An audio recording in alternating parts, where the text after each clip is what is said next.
Jack London, The Call of the Wild. Narrated by Chris H.B. Chapter 1. Into the Primitive. Old longings, nomadic leap, chafing at custom's chain, again from its brumal sleep, wakens the ferine strain. Buck did not read the newspapers, or he would have known that trouble was brewing.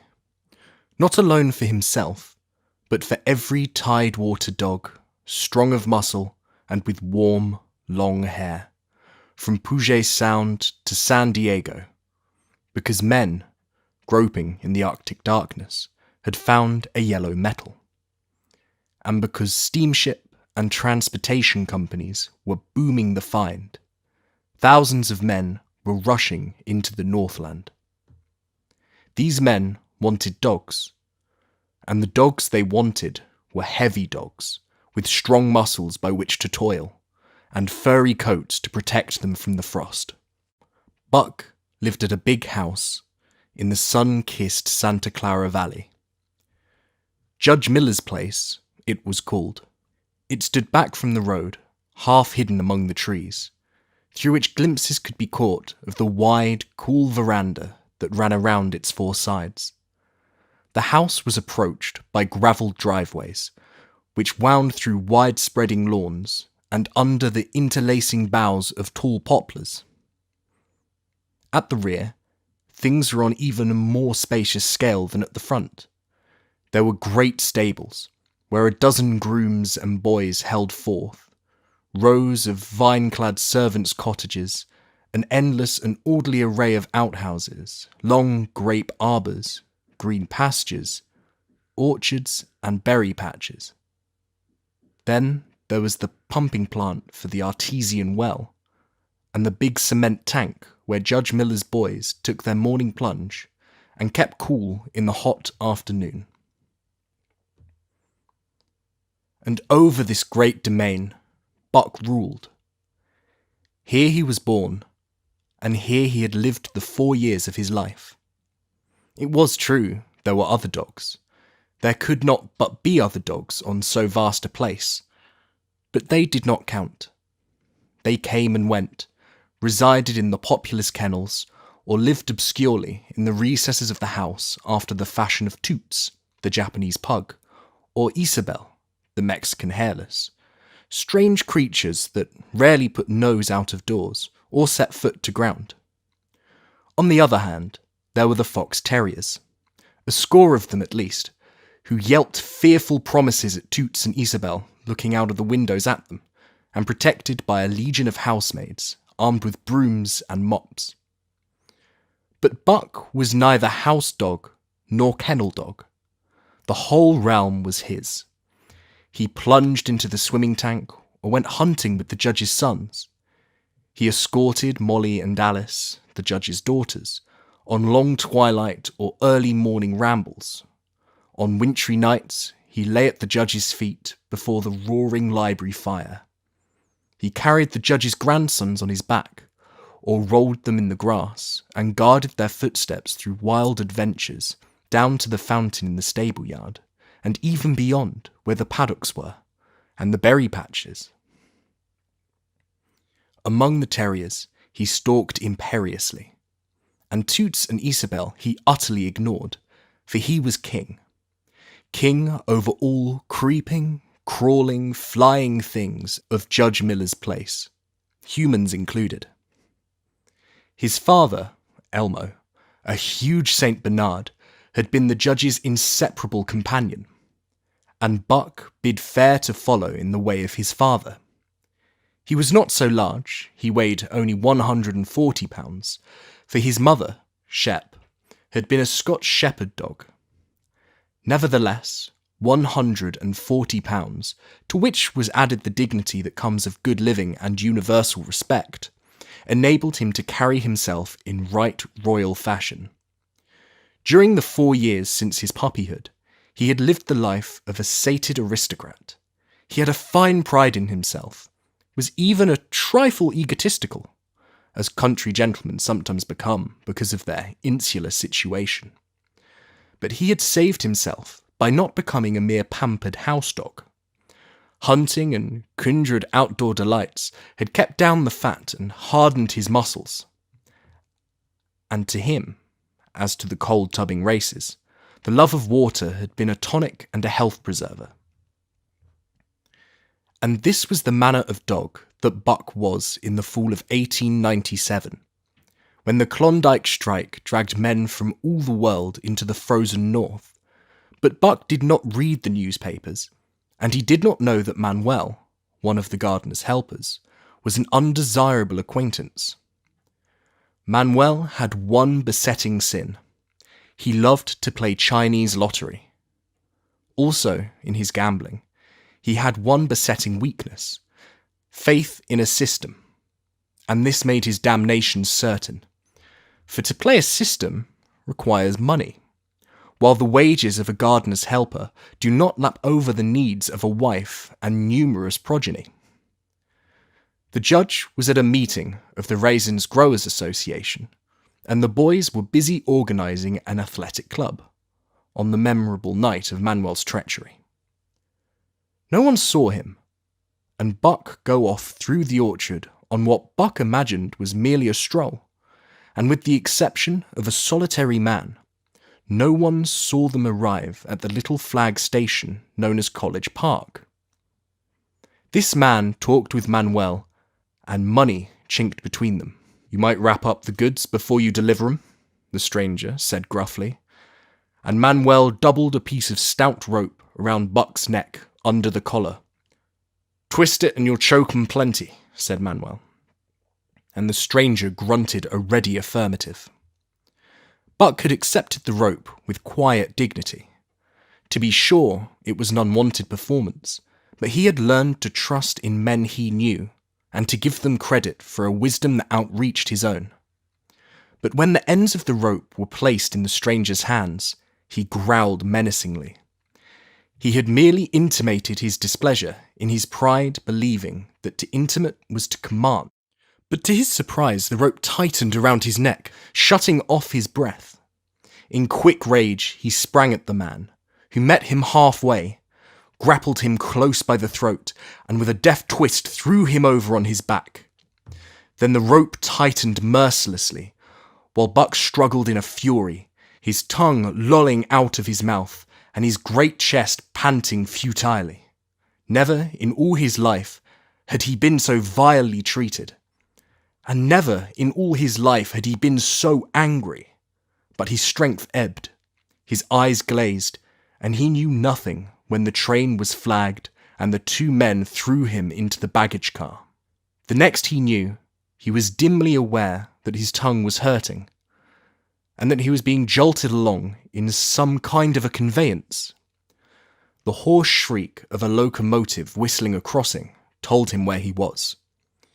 He had travelled too often with the judge not to know the sensation of riding in a baggage car. He opened his eyes, and into them came the unbridled anger of a kidnapped king. The man sprang for his throat, but Buck was too quick for him. His jaws closed on the hand, nor did they relax till his senses were choked out of him once more. "Yep, as fits," the man said, hiding his mangled hand from the baggageman, who had been attracted by the sounds of struggle. "I'm taking for the bus to Frisco. A crack dog doctor there thinks he can cure 'em." Concerning that night's ride, the man spoke most eloquently for himself, in a little shed back of a saloon on the San Francisco waterfront. "All I get is 50 for it," he grumbled, "and I wouldn't do it over for 1,000 cold cash." His hand was wrapped in a bloody handkerchief, and the right trouser leg was ripped from knee to ankle. "How much did the other mug get?" the saloon keeper demanded. 100, was the reply. "Wouldn't take a sell less, so help me." "That makes 150, the saloon keeper calculated. "And he's worth it, or I'm a squarehead." The kidnapper undid the bloody wrappings and looked at his lacerated hand. "If I don't get the hydrophobia, it'll be because you was born to hang," laughed the saloon keeper. "Here, lend me a hand before you pull your freight," he added. Dazed, tolerable pain from the throat and tongue, with the life half throttled out of him, Buck attempted to face his tormentors, but he was thrown down and choked repeatedly, till they succeeded in filling the heavy brass collar from his neck. Then the rope was removed, and he was flung into a cage-like crate. There he lay for the remainder of the weary night, nursing his wrath and wounded pride. He could not understand what it all meant. What did they want with him, these strange men? Why were they keeping him pent up in this narrow crate? He did not know why, but he felt oppressed by the vague sense of impending calamity. Several times during the night, he sprang to his feet when the shed door rattled open, expecting to see the judge, or the boys at least. But each time, it was the bulging face of the saloon keeper that peered in at him by the sickly light of a tallow candle. And each time, the joyful bark that trembled in Buck's throat was twisted into a savage growl. The saloon-keeper left him alone, and in the morning, 4 men entered and picked up the crate. More tormentors, Buck decided, for they were evil-looking creatures, ragged and unkempt, and he stormed and raged at them through the bars. They only laughed and poked sticks at him, which he promptly assailed with his teeth, till he realized that was what they wanted, whereupon he lay down sullenly and allowed the crate to be lifted into a wagon. Then he, and the crate in which he was imprisoned, began a passage through many hands. Clerks in the express office took charge of him. He was carted about in another wagon. A truck carried him, with an assortment of boxes and parcels, upon a ferry steamer. He was trucked off the steamer into a great railway depot. And finally, he was deposited in an express car. For 2 days and nights, this express car was dragged along at the tail of shrieking locomotives, and for 2 days and nights, Buck neither ate nor drank. In his anger, he had met the first advances of the express messengers with growls, and they had retaliated by teasing him. When he flung himself against the bars, quivering and frothing, they laughed at him and taunted him. They growled and barked like detestable dogs, mewed and flapped their arms and crowed. It was all very silly, he knew, but therefore the more outrage to his dignity, and his anger waxed and waxed. He did not mind the hunger so much, but the lack of water caused him severe suffering, and fanned his wrath to fever pitch. For that matter, high-strung and finely sensitive, the ill treatment had flung him into a fever, which was fed by the inflammation of his parched and swollen throat and tongue. He was glad for one thing. The rope was off his neck. That had given them an unfair advantage, but now that it was off, he would show them. They would never get another rope around his neck. Upon that he was resolved. For 2 days and nights he neither ate nor drank, and during those 2 days and nights of torment, he accumulated a fund of wrath that boded ill for whoever first fell foul of him. His eyes turned bloodshot, and he was metamorphosed into a raging fiend. So changed was he that the judge himself would not have recognized him, and the express messengers breathed with a relief when they bundled him off the train at Seattle. 4 men gingerly carried the crate from the wagon into a small, high-walled backyard. A stout man with a red sweater that sagged generously at the neck came out and signed the book for the driver. That was the man, Buck divined, the next tormentor, and he hurled himself savagely against the bars. The man smiled grimly and brought a hatchet and a club. "You ain't going to take him out now?" the driver asked. "Sure," the man replied, driving the hatchet into the crate for a pry. There was an instantaneous scattering of the 4 men who had carried it in, and from safe perches on top of the wall, they prepared to watch the performance. Buck rushed at the splintering wood, sinking his teeth into it, surging and wrestling with it. Wherever the hatchet fell on the outside, he was there on the inside, snarling and growling, as furiously anxious to get out as the man in the red sweater was calmly intent on getting him out. "Now, you red-eyed devil," he said, and when he had made an opening sufficient for the passage of Buck's body. At the same time, he dropped the hatchet and shifted the club to his right hand, and Buck was truly a red-eyed devil.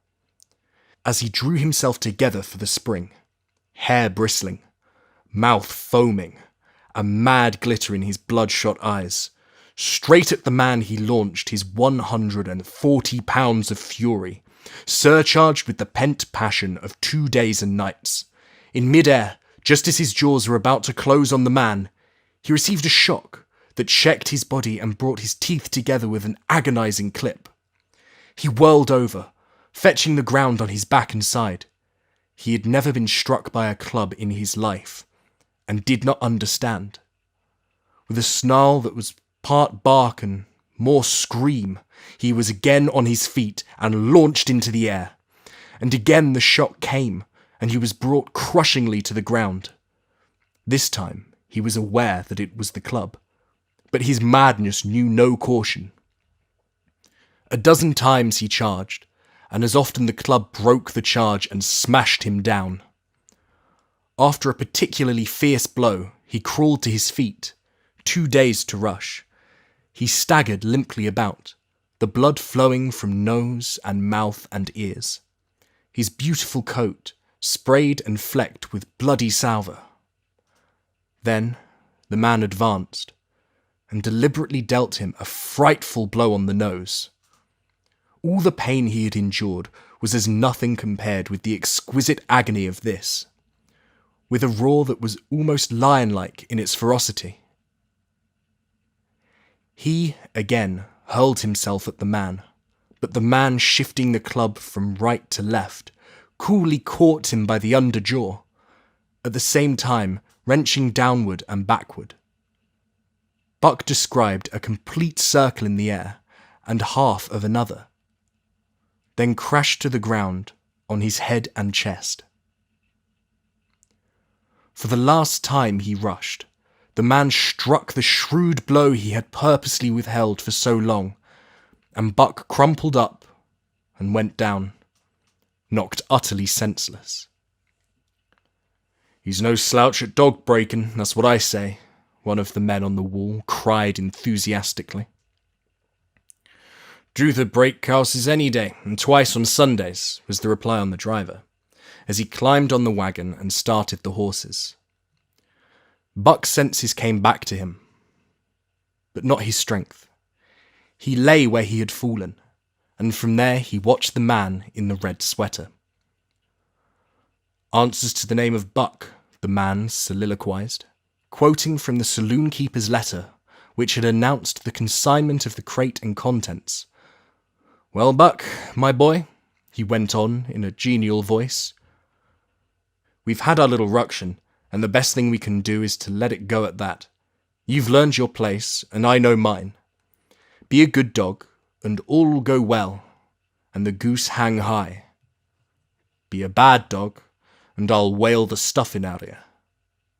Understand?" As he spoke, he fearlessly patted the head he had so mercilessly pounded, and though Buck's hair involuntarily bristled at the touch of the hand, he endured it without protest. When the man brought him water, he drank eagerly, and later bolted a generous meal of raw meat chunk by chunk from the man's hand.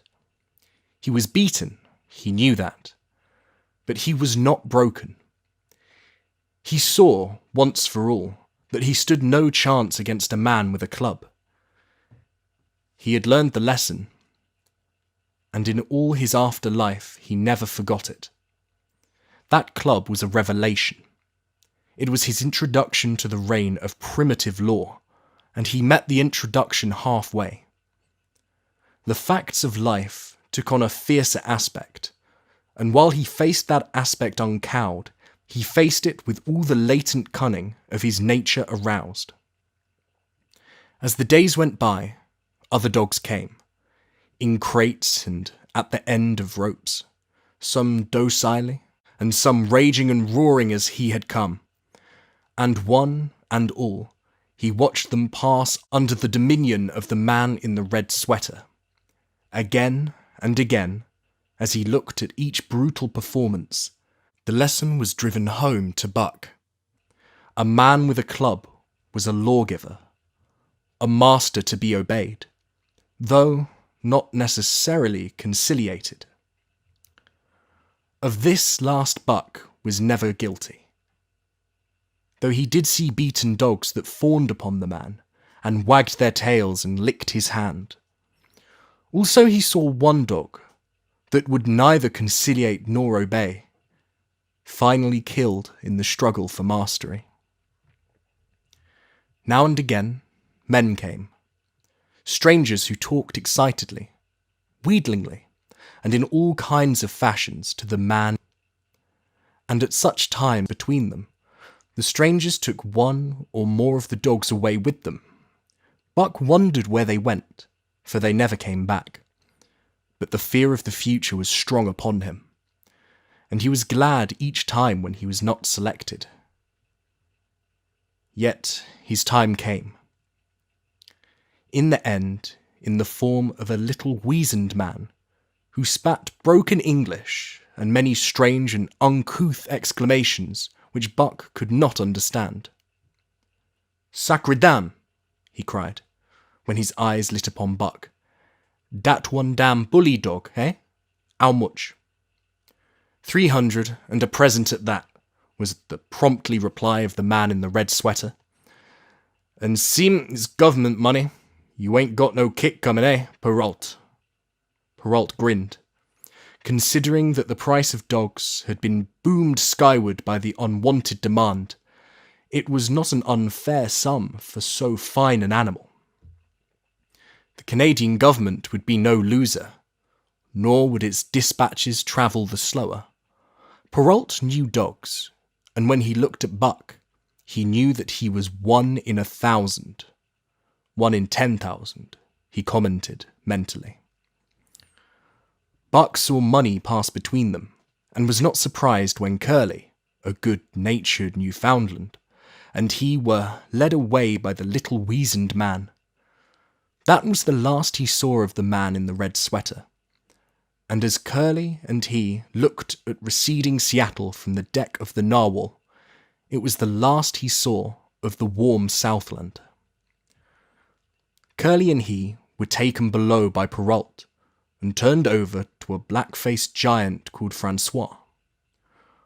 Perrault was a French-Canadian and suave, but Francois was a French-Canadian half-breed and twice as suave. They were a new kind of men to Buck, of which he was destined to see many more, and while he developed no affection for them, he nonetheless grew honestly to respect them. He speedily learnt that Perrault and Francois were fair men, calm and impartial in administering justice, and too wise in the way of dogs to be fooled by dogs. In the 'tween decks of the Narwhal, Buck and Curly joined 2 other dogs. One of them was a big, snow-white fellow from Spitzbergen, who had been brought away by a whaling captain, and who had later accompanied a geological survey into the Barrens. He was friendly, in a treacherous sort of way, smiling into one's face the while he meditated some underhand tricks, as, for instance, when he stole from Buck's food at the first meal. As Buck sprang to punish him, the lash of Francois's whip sang through the air, reaching the culprit first, and nothing remained to Buck but to recover the bone. That was fair of Francois, he decided, and the half-breed began his rise in Buck's estimation. The other dog made no advances, nor received any. Also, he did not attempt to steal from the newcomers. He was a gloomy, morose fellow, and he showed Curly plainly that all he desired was to be left alone, and further, that there would be trouble if he were not left alone. Dave, he was called, and he ate and slept, or yawned between times, and took interest in nothing. Not even when the narwhal crossed Queen Charlotte Sound, and rolled and pitched and bucked like a thing possessed. When Buck and Curly grew excited, half wild with fear, he raised his head as though annoyed, favoured them with an incurious glance, yawned, and went to sleep again. Day and night, the ship throbbed to the tireless pulse of the propeller, and though one day was very like another, it was apparent to Buck that the weather was steadily growing colder. At last, one morning, the propeller was quiet, and the narwhal was pervaded with an atmosphere of excitement. He felt it, as did the other dogs, and knew that a change was at hand. Francois leashed them and brought them on deck. At the first step upon the cold surface, Buck's feet sank into a white, mushy something, very like mud. He sprang back with a snort. More of this white stuff was falling through the air. He shook himself, but more of it fell upon him. He sniffed it curiously, then licked some up on his tongue. It bit like fire, and the next instant was gone. This puzzled him. He tried it again with the same result. The onlookers laughed uproariously, and he felt ashamed.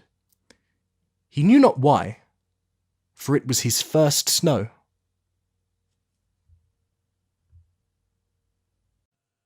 Chapter 2. The Law of Club and Fang. Buck's first day on the Die beach was like a nightmare. Every hour was filled with shock and surprise. He had been suddenly jerked from the heart of civilization and flung into the heart of things primordial. No lazy, sun-kissed life was this, with nothing to do but loaf and be bored. Here was neither peace nor rest, nor a moment's safety. All was confusion and action, and every moment life and limb were in peril. There was imperative need to be constantly alert, for these dogs and men were not town dogs and men. They were savages, all of them, who knew no law but the law of club and fang. He had never seen dogs fight as these wolfish creatures fought, and his first experience taught him an unforgettable lesson. It is true, it was a vicarious experience, else he would not have lived to profit by it. Curly was the victim. They were camped near the log store, where she, in her friendly way, made advances to a husky dog the size of a full-grown wolf, though not half so large as she. There was no warning, only a leap in like a flash, a metallic clip of teeth, a leap out equally swift, and Curly's face was ripped open from eye to jaw. It was the wolf manner of fighting, to strike and leap away, but there was more to it than this. 30 or 40 huskies ran to the spot and surrounded the combatants in an intent and silent circle. Buck did not comprehend that silent intentness, nor the eager way with which they were licking their chops. Curly rushed her antagonist, who struck again and leaped aside. He met her next rush with his chest, in a peculiar fashion that tumbled her off her feet. She never regained them. This was what the onlooking huskies had waited for. They closed in upon her, snarling and yelping, and she was buried, screaming with agony, beneath the bristling mass of bodies. So sudden was it, and so unexpected, that Buck was taken aback. He saw Spitz run out his scarlet tongue in a way he had of laughing, and he saw Francois, swinging an axe, spring into the mess of dogs. 3 men with clubs were helping him to scatter them. It did not take long. 2 minutes from the time Curly went down, the last of her assailants were clubbed off. but she lay there, limp and lifeless, in the bloody, trampled snow, almost literally torn to pieces, the swart half-breed standing over her and cursing horribly. The scene often came back to Buck to trouble him in his sleep, so that was the way. No fair play. Once down, that was the end of you. Well, he would see to it that he never went down. Spitz ran out his tongue and laughed again, and from that moment, Buck hated him with a bitter and deathless hatred. Before he had recovered from the shock caused by the tragic passing of Curly, he received another shock. Francois fastened upon him an arrangement of straps and buckles.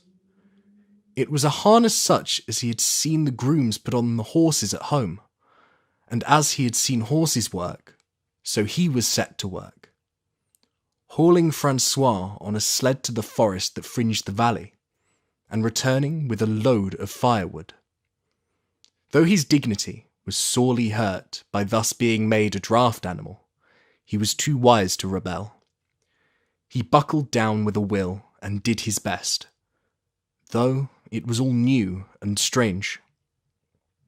Francois was stern, demanding instant obedience, and, by virtue of his whip, receiving instant obedience, while Dave, who was an experienced wheeler, nipped Buck's hind quarters whenever he was in error.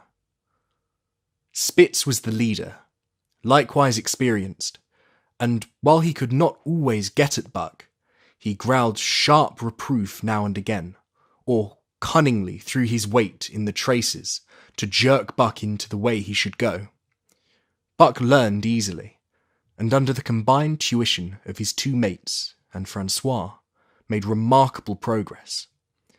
Ere they returned to camp, he knew enough to stop at ho, to go ahead at mush, to swing wide on the bends, and to keep clear of the wheeler when the loaded sled shot down a hill at their heels. "Trivert, good dogs," Francois told Perrault. "Dat Buck, him pull like hell. I teach him quick as anything."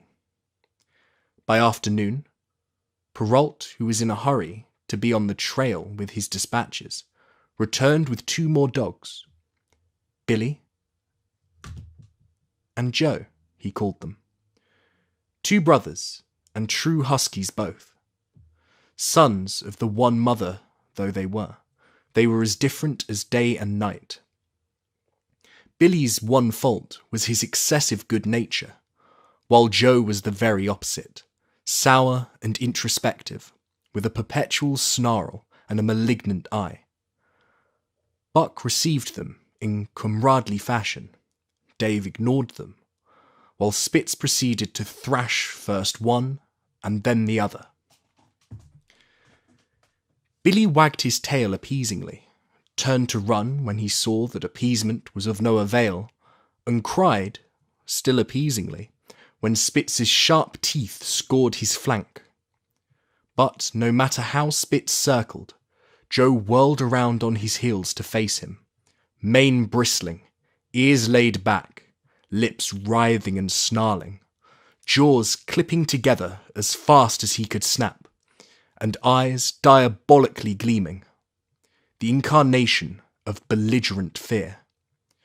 So terrible was his appearance that Spitz was forced to forgo disciplining him, but to cover his own discomfiture, he turned upon the inoffensive and wailing Billy and drove him to the confines of the camp. By evening, Perrault secured another dog. An old husky, long and lean and gaunt, with a battle-scarred face and a single eye which flashed a warning of prowess that commanded respect. He was called Solex, which means the angry one. Like Dave, he asked nothing, gave nothing, expected nothing. And when he marched slowly and deliberately into their midst, even Spitz left him alone.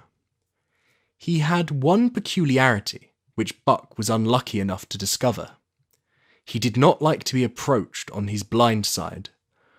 Of this offence, Buck was unwittingly guilty, and the first knowledge he had of his indiscretion was when Sol-leks whirled upon him and slashed his shoulder to the bone for 3 inches up and down. Forever after, Buck avoided his blind side, and, to the last of their comradeship, had no more trouble. His only apparent ambition, like Dave's, was to be left alone, though, as Buck was afterward to learn, each of them possessed one other and even more vital ambition. That night, Buck faced the great problem of sleeping.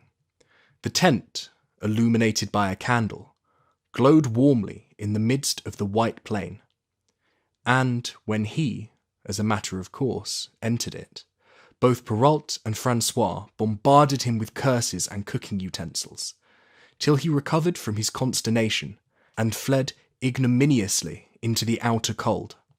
A chill wind was blowing that nipped him sharply and bit with a special venom into his wounded shoulder. He lay down on the snow and attempted to sleep, but the frost soon drove him shivering to his feet. Miserable and disconsolate, he wandered about among the many tents, only to find that one place was as cold as another. Here and there, savage dogs rushed upon him, but he bristled his neck hair and snarled, for he was learning fast, and they let him go his way unmolested. Finally, an idea came to him. He would return and see how his own teammates were making out. To his astonishment, they had disappeared. Again, he wandered about through the great camp, looking for them, and again he returned. Were they in the tent? No, that could not be, else he would not have been driven out. Then where could they possibly be? With drooping tail and shivering body, very forlorn indeed, he aimlessly circled the tent. Suddenly, the snow gave way beneath his forelegs, and he sank down.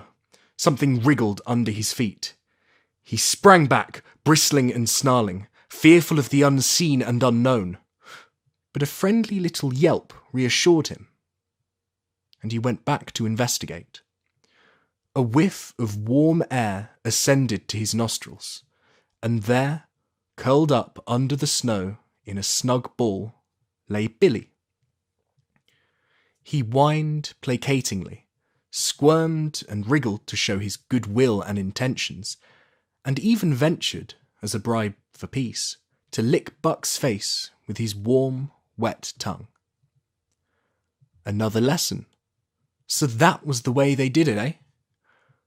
Buck confidently selected a spot, and with much fuss and waste effort, proceeded to dig a hole for himself. In a trice, the heat from his body filled the confined space, and he was asleep.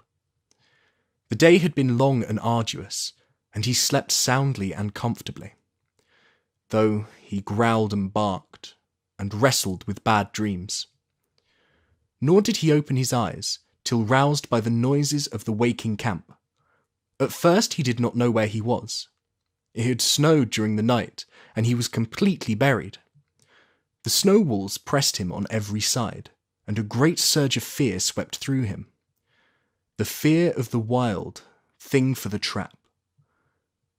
It was a token that he was harking back through his own life to the lives of his forebears, for he was a civilized dog, an unduly civilized dog, and of his own experience knew no trap, and so could not of himself fear it. The muscles of his whole body contracted spasmodically, and instinctively. The hair on his neck and shoulders stood on end, and with a ferocious snarl he bounded straight up into the blinding day, the snow flying about him in a flashing cloud. Ere he landed on his feet, he saw the white camp spread out before him, and knew where he was, and remembered all that had passed from the time he went for a stroll with Manuel to the hole he had dug for himself the night before. A shout from Francois hailed his appearance. "What I say?" the dog driver cried to Perrault. "Dat Buck for sure? learn quick as anything." Perrault nodded gravely.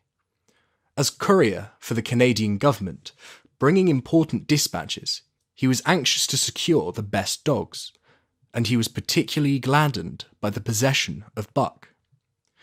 3 more huskies were added to the team inside an hour, making a total of 9. And before another quarter of an hour had passed, they were in harness and swinging up the trail towards the Die Canyon. Buck was glad to be gone, and though the work was hard, he found he did not particularly despise it. He was surprised at the eagerness which animated the whole team and which was communicated to him, but still more surprising was the change wrought in Dave and Solex. They were new dogs, utterly transformed by the harness. All passiveness and unconcern had dropped from them. They were alert and active, anxious that the work should go well, and fiercely irritable with whatever, by delay or confusion, retarded that work. The toil of the traces seemed the supreme expression of their being, and all that they lived for, and the only thing in which they took delight. Dave was wheeler, or sled dog. Pulling in front of him was Buck. Then came Solex. The rest of the team was strung out ahead, single file to the leader, which position was filled by Spitz. Buck had been purposely placed between Dave and Solex so that he might receive instruction. Apt scholar that he was, they were equally apt teachers, never allowing him to linger long in error, and enforcing their teaching with their sharp teeth. Dave was fair and very wise. He never nipped Buck without cause, and he never failed to nip him when he stood in need of it. As Francois's whip backed him up, Buck found it to be cheaper to mend his ways than to retaliate. Once, during a brief halt, when he got tangled in the traces and delayed the start, both Dave and Solex flew at him and administered a sound trouncing. The resulting tangle was even worse, but Buck took good care to keep the traces clean thereafter, and ere the day were done, so well had he mastered his work, his mates about ceased nagging him. Francois's whip snapped less frequently, and Perrault even honoured Buck by lifting up his feet and carefully examining them. It was a hard day's run up the canyon, through sheer camp, past the scales and the timber line, across glaciers and snowdrifts hundreds of feet deep, and over the great Chilkoot Divide, which stands between the salt water and the fresh and guards forbiddingly the sad and lonely north. They made good time down the chain of lakes, which fills the craters of extinct volcanoes, and late that night pulled into the huge camp at the head of Lake Bennett, where thousands of gold seekers were building boats against the break-up of the ice in the spring. Buck made his hole in the snow and slept the sleep of the exhausted, just, but all too early was routed out in the cold darkness and harnessed with his mates to the sled. That day they made 40 miles, the trail being packed, but the next day, and for many days to follow, they broke their own trail, worked harder, and made poorer time. As a rule, Perrault travelled ahead of the team, packing the snow with webbed shoes to make it easier for them. Francois, guiding the sled at the G-pole, sometimes exchanged places with him, but not often. Perrault was in a hurry, and he prided himself on his knowledge of ice, which knowledge was indispensable, for the fall ice was very thin, and where there was swift water, there was no ice at all. Day after day, for days unending, Buck toiled in the traces. Always they broke camp in the dark, and the first grey of dawn found them hitting the trail with fresh miles reeled off behind them. And always they pitched camp after dark, eating their bit of fish and crawling to sleep into the snow. Buck was ravenous. The pound and a half of sun-dried salmon, which was his ration for each day, seemed to go nowhere. He never had enough, and suffered from perpetual hunger pangs. Yet the other dogs, because they weighed less and were born to the life, received a pound only of the fish and managed to keep in good condition. He swiftly lost the fastidiousness which had characterized his whole life. A dainty eater, he found that his mates, finishing first, robbed him of his unfinished ration. There was no defending it. While he was fighting off 2 or 3, it was disappearing down the throats of the others. To remedy this, he ate as fast as they, and so greatly did hunger compel him, he was not above taking what did not belong to him. He watched and learned. When he saw Pike, one of the new dogs, a clever malingerer and thief, slyly steal a slice of bacon when Perrault's back was turned, he duplicated the performance the following day, getting away with the whole chunk. A great uproar was raised, but he was unsuspected, while Dub, an awkward blunderer who was always getting caught, was punished for Buck's misdeed. This first theft marked Buck as fit to survive in the hostile Northland environment. It marked his adaptability, his capacity to adjust himself to changing conditions, the lack of which would have meant swift and terrible death. It marked, further, the decay or going to pieces of his moral nature, a vain thing and a handicap in the ruthless struggle for existence. It was all well enough in the Southland, under the law of love and fellowship, to respect private property and personal feelings. But in the Northland, under the law of club and fang, whoso took such things into account was a fool, and in so far as he observed them, he would fail to prosper. Not that Buck reasoned it out. He was fit, that was all, and unconsciously he accommodated himself to the new mode of life. All his days, no matter what the odds, he had never run from a fight. But the club of the man in the red sweater had beaten into him a more fundamental and primitive code. Civilized, he could have died for a model consideration, say the defence of Judge Miller's riding whip. But the completeness of his decivilization was now evidenced by his ability to flee from the defence of a moral consideration and so save his hide. He did not steal for joy of it, but because of the clamour of his stomach. He did not rob openly, but stole secretly and cunningly, out of respect for club and fang. In short, the things he did were done because it was easier to do them than not to do them. His development, or retrogression, was rapid. His muscles became hard as iron, and he grew callous to all ordinary pain.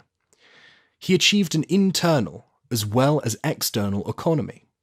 He could eat anything, no matter how loathsome or indigestible, and, once eaten, the juices of his stomach extracted the least particle of nutriment, and his blood carried it to the farthest reaches of his body, building it into the toughest and stoutest of tissues.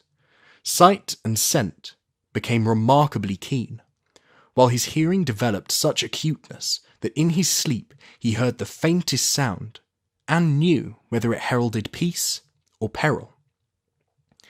He learned to bite the ice out with his teeth when it collected between his toes, and when he was thirsty and there was a thick scum of ice over the waterhole, he would break it by rearing and striking it with stiff forelegs. His most conspicuous trait was an ability to scent the wild and forecast it a night in advance. No matter how breathless the air when he dug his nest by tree or bank, the wind that later blew inevitably found him to leeward, sheltered and snug. And not only did he learn by experience, but instincts long dead became alive again. The domesticated generations fell from him. In vague ways he remembered back to the youth of the breed, to the time the wild dogs ranged in packs through the primeval forest and killed their meat as they ran it down. It was no task for him to learn to fight with cut and slash and the quick wolf snap. In this manner had fought forgotten ancestors. They quickened the old life within him, and the old tricks which they had stamped into the heredity of the breed were his tricks. They came to him without effort or discovery, as though they had been his always.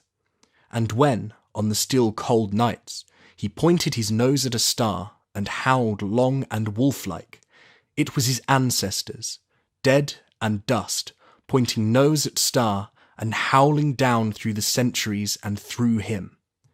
And his cadences were their cadences, the cadences which voiced their woe and what to them was the meaning of the stiffness, and the cold and dark. Thus, as token of what a puppet thing life is, the ancient song surged through him, and he came into his own again. And he came because men had found a yellow metal in the north, and because Manuel was a gardener's helper, whose wages did not lap over the needs of his wife, and divers small copies of himself.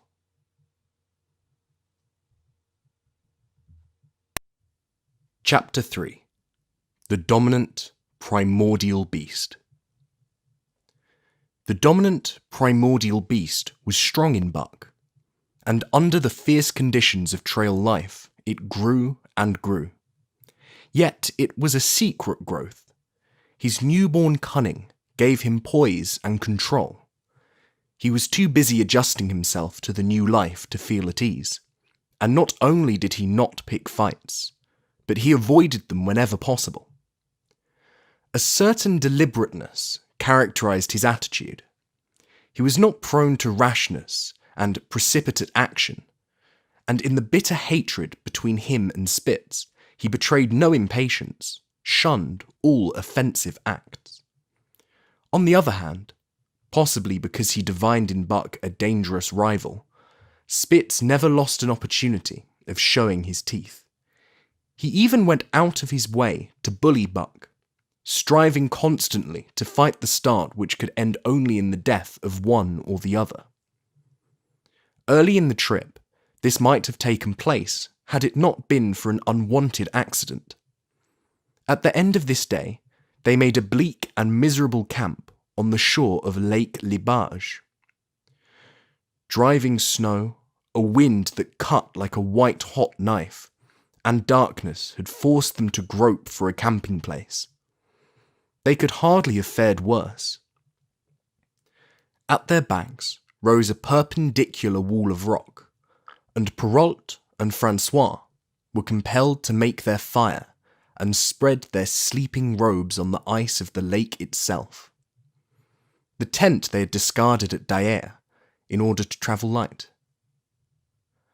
A few sticks of driftwood furnished them with a fire that thawed down the ice and left them to eat supper in the dark. Close in, under the sheltering rock, Buck made his nest. So snug and warm was it that he was loath to leave it when Francois distributed the fish which he had first thawed over the fire. But when Buck finished his ration and returned, he found his nest occupied. A warning snarl told him that the trespasser was Spitz. Till now, Buck had avoided trouble with his enemy, but this was too much. The beast in him roared. He sprang upon Spitz with a fury which surprised them both, and Spitz particularly, for his whole experience with Buck had gone to teach him that his rival was an unusually timid dog, who managed to hold his own only because of his great weight and size. Francois was surprised too, when they shot out in a tangle from the disrupted nest, and he divined the cause of the trouble. Ah, he cried to Buck. Give it to him, by God! Give it to him, the dirty thief! Spitz was equally willing. He was crying with sheer rage and eagerness as he circled back and forth for a chance to spring in. Buck was no less eager and no less cautious, as he likewise circled back and forth for the advantage. But it was then that the unexpected happened, the thing which projected their struggle for supremacy far into the future, past many a weary mile of trail and toil. An oath from Perrault, the resounding impact of a club upon a bony frame, and a shrill yelp of pain, heralding the breaking forth of pandemonium. The camp was suddenly discovered to be alive with skulking, furry forms, starving huskies, 4 or 5 of them, who had scented the camp from some Indian village. They had crept in while Buck and Spitz were fighting, and when the 2 men sprang among them with stout clubs, they showed their teeth and fought back. They were crazed by the smell of the food. Perrault found one with his head buried in the grub box. His club landed heavily on the gaunt ribs, and the grub box was capsized on the ground. On the instant, a score of the famished brutes were scrambling for the bread and bacon. The clubs fell upon them unheeded. They yelped and howled under the rain of blows, but struggled nonetheless madly, till the last crumb had been devoured. In the meantime, the astonished team dogs had burst out of their nests, only to be set upon by the fierce invaders. Never had Buck seen such dogs. It seems as though their bones would burst through their skins. They were mere skeletons, draped loosely in draggled hides, with blazing eyes and slavered fangs. But the hunger madness made them terrifying, irresistible. There was no opposing them. The team dogs were swept back at the cliff at the first onset. Buck was beset by 3 huskies, and in a trice his head and shoulders were ripped and slashed. The din was frightful. Billy was crying as usual. Dave and Solex, dripping blood from a score of wounds, were fighting bravely side by side. Joe was snapping like a demon. Once his teeth closed on the foreleg of a husky, and he crunched down through the bone. Pike, the malingerer, leaped upon the crippled animal, breaking its neck with a quick flash of teeth and a jerk. Buck got a frothing adversary by the throat, and was sprayed with blood when his teeth sank through the jugular. The warm taste of it in his mouth goaded him to greater fierceness. He flung himself upon another, and at the same time felt teeth sink into his own throat. It was Spitz, treacherously attacking from the side. Perrault and Francois, having cleaned out their part of the camp, hurried to save their sled dogs. The wild wave of famished beasts rolled back before them, and Buck shook himself free. But it was only for a moment. The 2 men were compelled to run back to save the grub, upon which the huskies returned to the attack on the team. Billy, terrified into bravery, sprang through the savage circle and fled away over the ice. Pike and Dub followed on his heels, with the rest of the team behind. As Buck drew himself together to spring after them, after the tail of his eye he saw Spitz rush upon him with the evident intention of overthrowing him. Once off his feet and under that mass of huskies, there was no hope for him, but he braced himself to the shock of Spitz's charge, and then joined the fight out on the lake. Later, the 9 team dogs gathered together and sought shelter in the forest. Though unpursued, they were in a sorry plight.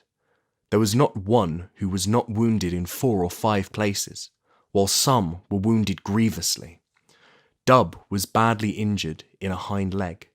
Dolly, the last husky added to the team at Dieppe, had a badly torn throat. Joe had lost an eye, while Billy, the good-natured, with an ear chewed and rent to ribbons, cried and whimpered throughout the night. At daybreak, they limped warily back to camp, to find the marauders gone and the 2 men in bad tempers. Fully half their grub supply was gone. The huskies had chewed through the sled lashings and canvas coverings. In fact, nothing, no matter how remotely eatable, had escaped them. They had eaten a pair of Perrault's moose-hide moccasins, chunks out of the leather traces, and even 2 feet of lash from the end of Francois's whip. He broke from a mournful contemplation of it to look over his wounded dogs. "Ah, my friends," he said softly, "maybe it make you mad dog, those many bites.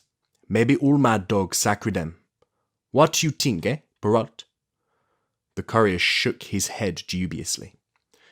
With 400 miles of trail still between him and Dawson, he could ill afford to have madness break out among his dogs. 2 hours of cursing and exertion got the harnesses into shape. and the wound-stiffened team was underway, struggling painfully over the hardest part of the trail they had yet encountered, and, for that matter, the hardest between them and Dawson. The 30-mile river was wide open. Its wild water defied the frost, and it was in the eddies only and in the quiet places that the ice held at all.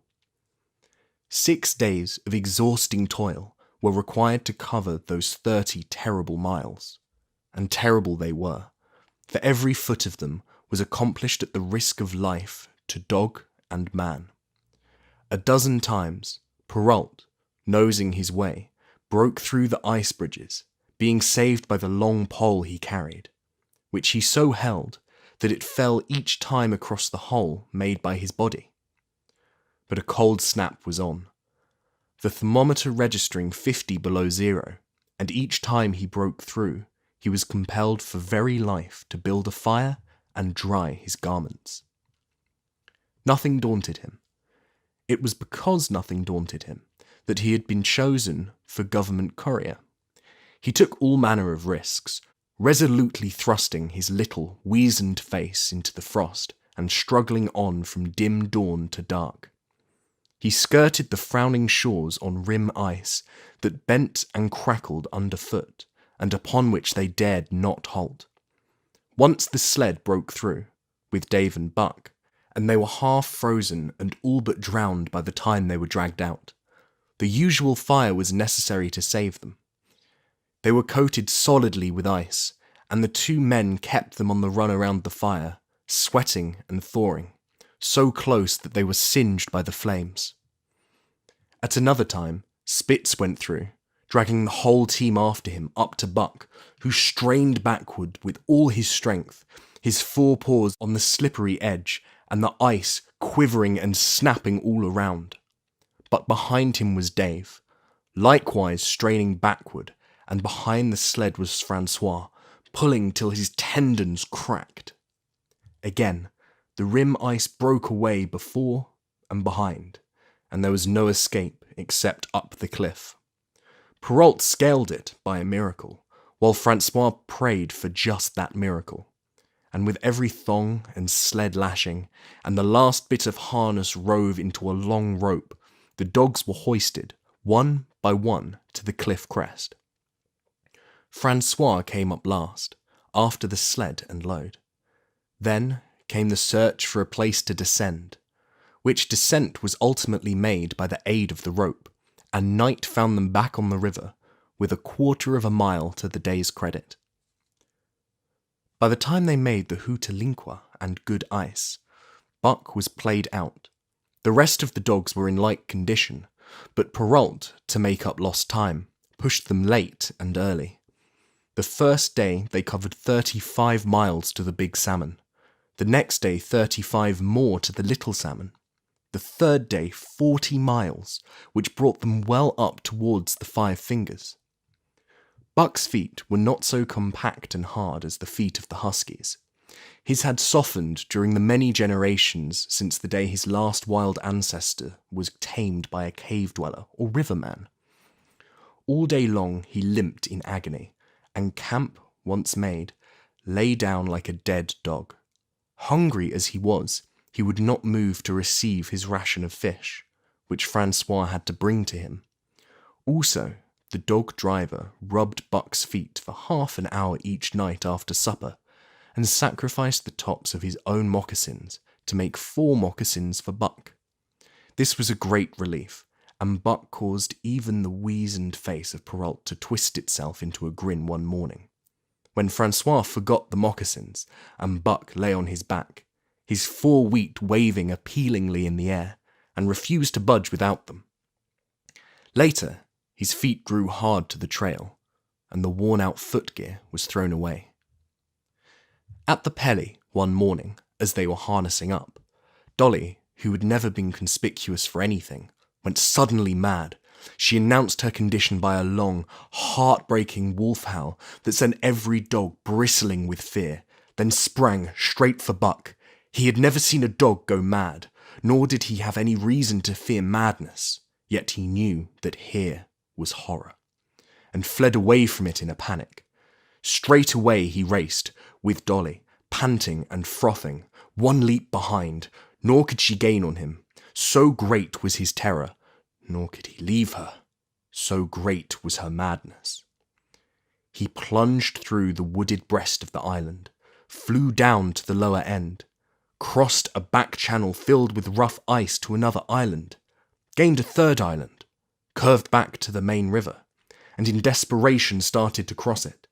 And all the time, though he did not look, he could hear her snarling just one leap behind.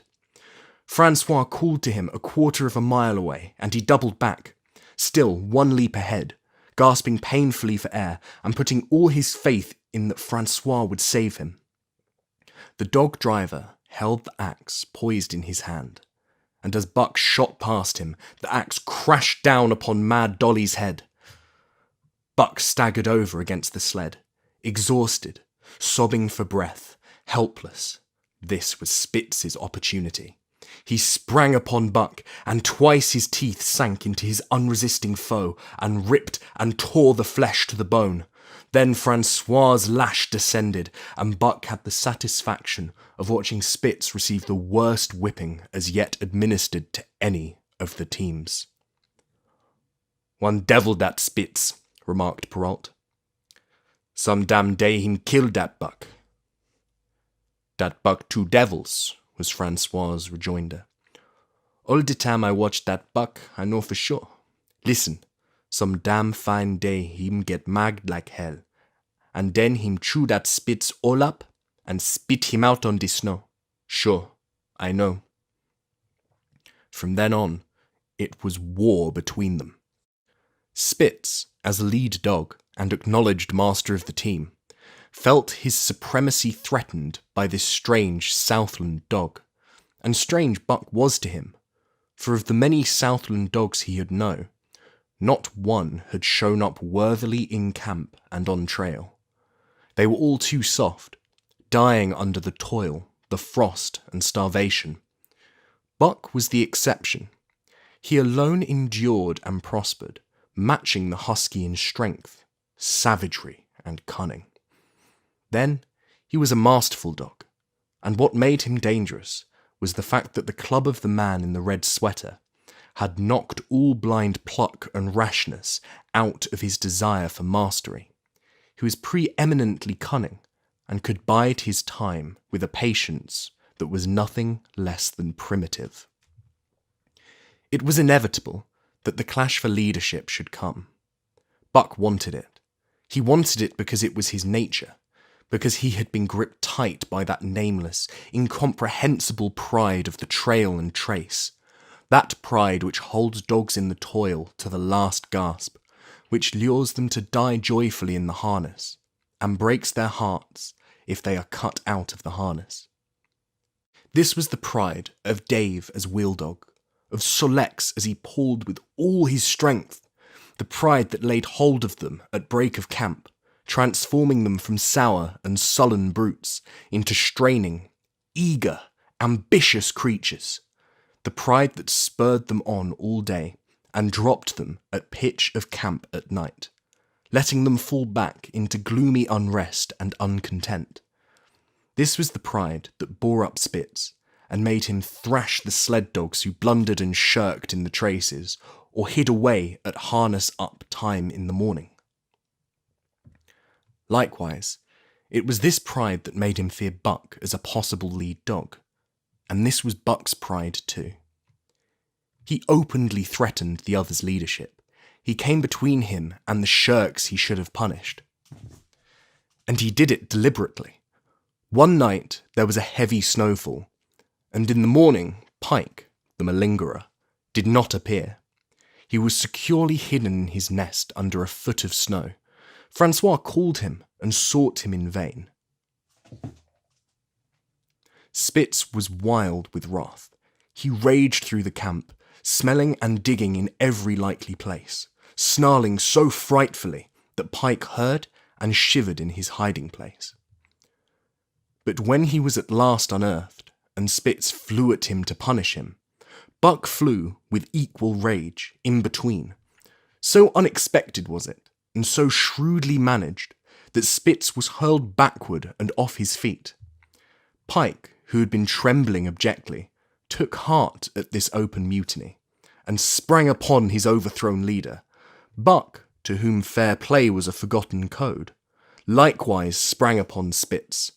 But Francois, chuckling at the incident, while unswerving in the administration of justice, brought his lash down upon Buck with all his might. This failed to drive Buck from his prostrate rival, and the butt of the whip was brought into play. Half stunned by the blow, Buck was knocked backward, and the lash laid upon him again and again, while Spitz soundly punished the many times offending Pike. In the days that followed, as Dawson grew closer and closer, Buck still continued to interfere between Spitz and the culprits, but he did it craftily when Francois was not around. With the covert mutiny of Buck, a general insubordination sprang up and increased. Dave and Solex were unaffected, but the rest of the team went from bad to worse. Things no longer went right. There was continual bickering and jangling. Trouble was always afoot, and at the bottom of it was Buck. He kept Francois busy, for the dog driver was in constant apprehension of the life and death struggle between the two, which he knew must take place sooner or later. And on more than one night, the sounds of quarrelling and strife among the other dogs turned him out of his sleeping robe, fearful that Buck and Spitz were at it. But the opportunity did not present itself, and they pulled into Dawson one dreary afternoon, with the great fight still to come. Here were many men and countless dogs, and Buck found them all at work. It seemed the ordained order of things that dogs should work. All day they swung up and down the main street in long teams, and in the night their jingling bells still went by. They hauled cabin logs and firewood, freighted up to the mines, and did all manner of work that horses did in the Santa Clara Valley. Here and there, Buck met Southland dogs, but in the main they were the wild wolf husky breed. Every night, regularly at 9, at 12, at 3, they lifted a nocturnal song, a weird and eerie chant in which it was Buck's delight to join. With the aurora borealis flaming coldly overhead, or the stars leaping in the frost dance, and the land numb and frozen under its pall of snow, this song of the huskies might have been the defiance of life, only it was pitched in minor key, with long-drawn wailings and half-sobs, and was more the pleading of life, the articulate travail of existence. It was an old song, old as the breed itself, one of the first songs of the younger world in a day when songs were sad. It was invested with the woe of unnumbered generations. This plaint, by which Buck was so strangely stirred, when he moaned and sobbed, it was with the pain of living that was of old the pain of his wild fathers, and the fear and mystery of the cold and dark that was to them fear and mystery, and that he should be stirred by it marked the completeness with which he harked back through the ages of fire and roof to the raw beginnings of life in the howling ages. 7 days from the time they pulled into Dawson, they dropped down the steep bank by the barracks to the Yukon Trail, and pulled for Dieppe and Saltwater. Perrault was carrying dispatches, if anything more urgent than those he had brought in. Also, the travel pride had gripped him, and he purposed to make the record trip of the year. Several things favoured him in this. The week's rest had recuperated the dogs and put them in through trim. The trail they had broken into the country was packed hard by later journeyers, and further, the police had arranged, in 2 or 3 places, deposits of grub for dog and man, and he was travelling light. They made 60 Mile, which is a 50-mile run, on the first day, and the second day saw them booming up the Yukon, well on their way to Pelly. But such splendid running was achieved not without great trouble and vexation on the part of Francois. The insidious revolt, led by Buck, had destroyed the solidarity of the team. It no longer was as one dog leaping in the traces. The encouragement Buck gave the rebels led them into all kinds of petty misdemeanors. No more was Spitz a leader greatly to be feared. The old awe departed, and they grew equal to challenging his authority. Pike robbed him of half a fish one night, and gulped it down under the protection of Buck. Another night, Dub and Joe fought Spitz and made him forego the punishment they deserved. And even Billy, the good-natured, was less good-natured, and whined not half so placatingly as in former days. Buck never came near Spitz without snarling and bristling menacingly. In fact, his conduct approached that of a bully, and he was given to swaggering up and down before Spitz's very nose. The breaking down of discipline likewise affected the dogs in their relations with one another. They quarrelled and bickered more than ever among themselves, till at times the camp was a howling bedlam. Dave and Solex alone were unaltered, though they were made irritable by the unending squabbling. Francois swore strange, barbarous oaths, and stamped the snow in futile rage, and tore his hair. His lash was always singing among the dogs, but it was of small avail. Directly his back was turned, and they were at it again. He backed up Spitz with his whip, while Buck backed up the remainder of the team. Francois knew he was behind all the trouble, and Buck knew he knew. But Buck was too clever ever again to be caught red-handed. He worked faithfully in the harness, for the toil had become a delight to him. Yet it was a greater delight slyly to precipitate a fight among his mates and tangle the traces. At the mount of the Tahkeena, one night after supper, Dub turned up a snowshoe rabbit, blundered it, and missed. In a second the whole team was in full cry.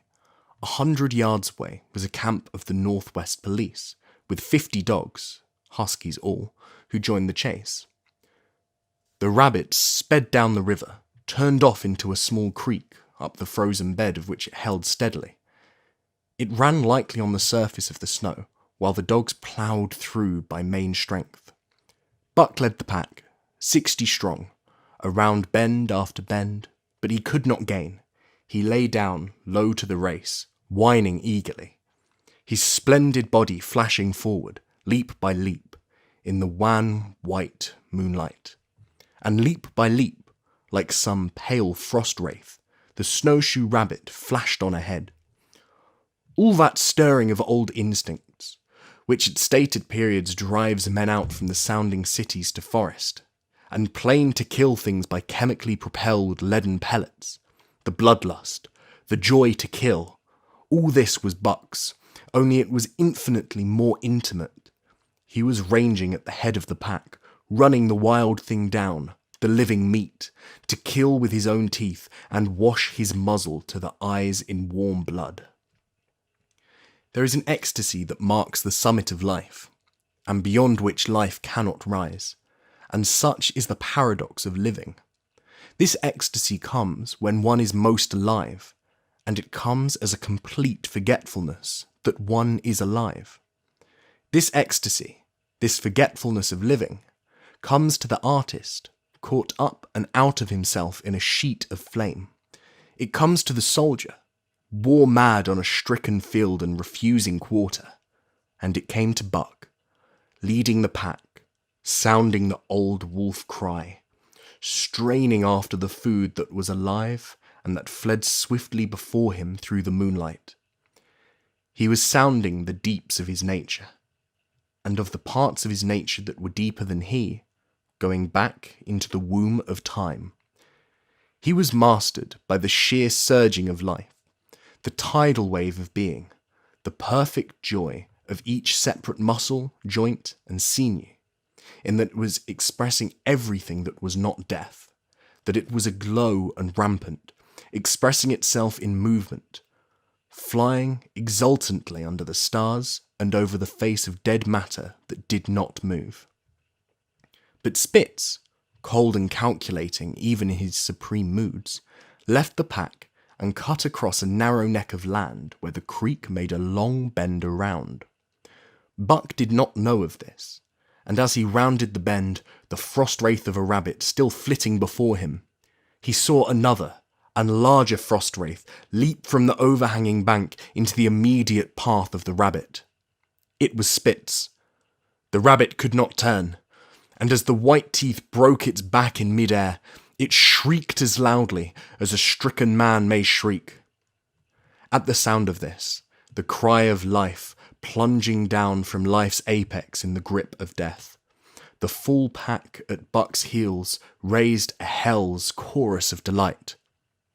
Buck did not cry out. He did not check himself, but drove in upon Spitz, shoulder to shoulder, so hard that he missed the throat. They rolled over and over in the powdery snow. Spitz gained his feet, almost as though he had not been overthrown, slashing Buck down the shoulder and leaping clear.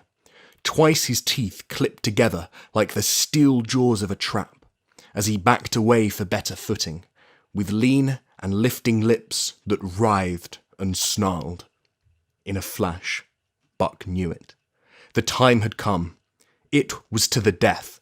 As they circled about, snarling, ears laid back, keenly watchful for the advantage, the scene came to Buck with a sense of familiarity. He seemed to remember it all, the white woods, and earth, and moonlight, and the thrill of battle. Over the whiteness and silence brooded a ghostly calm. There was not the faintest whisper of air. Nothing moved. Not a leaf quivered. The visible breaths of the dogs rising slowly and lingering in the frosty air. They had made short work of the snowshoe rabbit, these dogs that were ill-tamed wolves, and they were now drawn up in an expectant circle. They too were silent, their eyes only gleaming and their breaths drifting slowly upward. To Buck, it was nothing new or strange. This scene of old time. It was as though it had always been. The wanted way of things. Spitz was a practiced fighter. From Spitsbergen, through the Arctic, and across Canada and the Barrens. He had held his own with all manner of dogs, and achieved to mastery over them. Bitter rage was his, but never blind rage. In passion to rend and destroy, he never forgot that his enemy was in like passion to rend and destroy. He never rushed till he was prepared to receive a rush, never attacked till he had first defended that attack. In vain, Buck strove to sink his teeth in the neck of the big white dog. Wherever his fangs struck for the softer flesh, they were countered by the fangs of Spitz. Fang clashed fang, and their lips were cut and bleeding. But Buck could not penetrate his enemy's guard. Then he warmed up, and enveloped Spitz in a whirlwind of rushes. Time and time again he tried for the snow-white throat, where life bubbled near to the surface. And each time and every time Spitz slashed him and got away. Then Buck took to rushing, as though for the throat, when suddenly drawing back his head and curving in from the side, he would drive his shoulder at the shoulder of Spitz, as a ram by which to overthrow him. But instead, Buck's shoulder was slashed down each time, as Spitz leaped lightly away.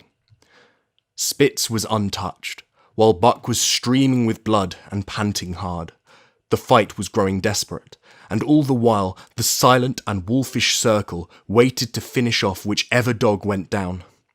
As Buck grew winded, Spitz took to rushing, and he kept him staggering for footing. Once Buck went over, and the whole circle of 60 dogs started up, but he recovered himself, almost in mid-air, and the circle sank down again and waited. But Buck possessed a quality that made for greatness. Imagination. He fought by instinct, but he could fight by head as well. He rushed as though attempting the old shoulder trick, but at the last instant swept low to the snow and in. His teeth closed on Spitz's left foreleg. There was a crunch of breaking bone, and the white dog faced him on 3 legs. Thrice he tried to knock him over, then repeated the trick and broke the right foreleg. Despite the pain and helplessness, Spitz struggled madly to keep up. He saw the silent circle with gleaming eyes, lolling tongues, and silvery breaths drifting upward, closing in upon him as he had seen similar circles close in upon beaten antagonists in the past. Only this time, he was the one who was beaten. There was no hope for him. Buck was inexorable. Mercy was a thing reserved for gentler climbs. He manoeuvred for the final rush. The circle had tightened till he could feel the breaths of the huskies on his flanks. He could see them beyond Spitz and to either side, half crouching for the spring, their eyes fixed upon him. A pause seemed to fall. Every animal was motionless, as though turned to stone. Only Spitz quivered and bristled as he staggered back and forth, snarling with horrible menace, as though to frighten off impending death. Then Buck sprang in and out. But while he was in, shoulder had at last squarely met shoulder. The dark circle became a dot on the moon-flooded snow as Spitz disappeared from view. Buck stood and looked on. The successful champion, the dominant primordial beast who had made his kill and found it good.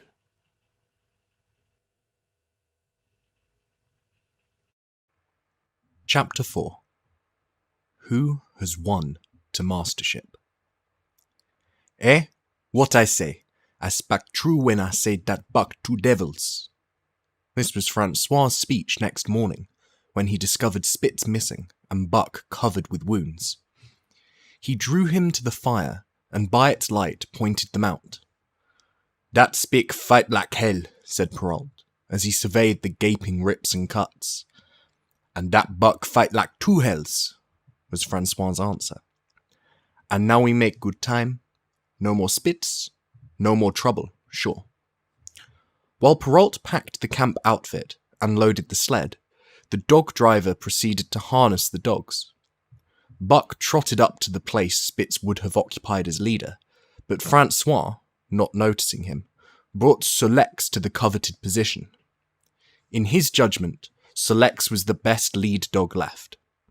Buck sprang upon Solex in a fury, driving him back and standing in his place. Eh? Francois cried, slapping his thighs gleefully. "Look at that Buck. Him kill that Spitz, him think to take the job." "Go away, Chook," he cried, but Buck refused to budge. He took Buck by the scruff of the neck, and though the dog growled threateningly, dragged him to one side and replaced Solex. The old dog did not like it, and showed plainly that he was afraid of Buck. Francois was obdurate, but when he turned his back, Buck again displaced Solex, who was not at all unwilling to go. Francois was angry. "Now, by God, I fix you," he cried, coming back with a heavy club in his hand. Buck remembered the man in the red sweater, and retreated slowly. Nor did he attempt to charge in when Solex was once more brought forward. But he circled just beyond the range of the club, snarling with bitterness and rage. And while he circled, he watched the club so as to dodge it if thrown by Francois, for he was become wise in the way of clubs. The driver went about his work, and he called to Buck when he was ready to put him in his old place in front of Dave. Buck retreated 2 or 3 steps. Francois followed him up, whereupon he again retreated. After some time of this, Francois threw down the club, thinking that Buck feared a thrashing. But Buck was in open revolt. He wanted, not to escape a clubbing, but to have the leadership. It was his by right. He had earned it, and he would not be content with less. Perrault took a hand. Between them, they ran about him for the better part of an hour. They threw clubs at him, He dodged. They cursed him, and his fathers and mothers before him, and all his seed to come after him down to the remotest generation, and every hair on his body and drop of blood in his veins. And he answered curse with snarl, and kept out of their reach. He did not try to run away, but retreated around and around the camp, advertising plainly that when his desire was met, he would come in and be good. Francois sat down and scratched his head. Perrault looked at his watch and swore. Time was flying, and they should have been on the trail an hour gone. Francois scratched his head again. He shook it and grinned sheepishly at the courier, who shrugged his shoulders in sign that they were beaten. Then Francois went up to where Select stood and called to Buck. Buck laughed, as dogs laugh, yet kept his distance. Francois unfastened Select's traces and put him back in his old place. The team stood harnessed to the sled in an unbroken line, ready for the trail. There was no place for Buck, save at the front. Once more Francois called, and once more Buck laughed and kept away. "Throw down the club," Perrault commanded. Francois complied, whereupon Buck trotted in, laughing triumphantly, and swung around into position at the head of the team. His traces were fastened, the sled broken out, and with both men running, they dashed out onto the river trail. Highly as the dog driver had forevalued Buck, with his two devils, he found, while the day was yet young, that he had undervalued.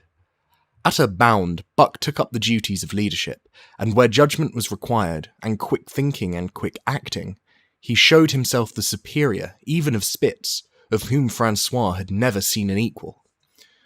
But it was in giving the law and making his mates live up to it that Buck excelled. Dave and Selects did not mind the change in leadership. It was none of their business. Their business was to toil, and toil mightily, in the traces. So long as that were not interfered with, they did not care what happened. Billy, the good-natured, could lead for all they cared, so long as he kept order.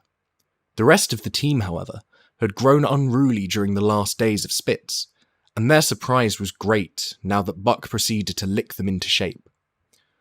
Pike, who pulled at Buck's heels, and who never put an ounce more of his weight against the breastband than he was compelled to do, was swiftly and repeatedly shaken for loafing, and ere the first day were done, he was pulling more than ever before in his life. The first night in camp, Joe, the sour one, was punished roundly, a thing that Spitz had never succeeded in doing. Buck simply smothered him by virtue of superior weight, and cut him up till he ceased snapping and began to whine for mercy. The general tone of the team picked up immediately. It recovered its old-time solidarity, and once more the dogs leaped as one dog in the traces. At the Rink Rapids, 2 native huskies, Teak and Kuna, were added, and the celerity with which Buck broke them in took away Francois' breath. "Never seen a dog as that Buck," he cried. "No, never. Him worth $1,000 by God, eh? What you say, Perrault?" And Perrault nodded. He was ahead of the record then, and gaining day by day. The trail was in excellent condition, well packed and hard, and there was no new fallen snow with which to contend. It was not too cold. The temperature dropped to 50 below zero and remained there the whole trip. The men rode and ran by turn, and the dogs were keen on the jump, with but infrequent stoppages. The 30-mile river was comparatively coated with ice, and they covered in one day, going out what had taken them 10 days coming in. In one run, they made a 60-mile dash from the foot of Lake Libage to the White Horse Rapids. Across Marsh, Tagish, and Bennett, 70 miles of lakes, they flew so fast that the man whose turn it was to run towed behind the sled at the end of a rope. And on the last night of the second week, they topped White Pass and dropped down the sea slope with the lights of Skagway and of the shipping at their feet. It was a record run. Each day for 14 days, they had averaged 40 miles. For 3 days, Perrault and Francois threw chests up and down the main street of Skagway and were deluged with invitations to drink. while the team was the constant centre of a worshipful crowd of dog busters and mushers. Then 3 or 4 Western bad men aspired to clean out the town, were riddled like pepper boxes for their pains, and public interest turned to other idols. Next came official orders. Francois called Buck to him, threw his arms around him, wept over him. And that was the last of Francois and Perrault. Like other men, they passed out of Buck's life for good.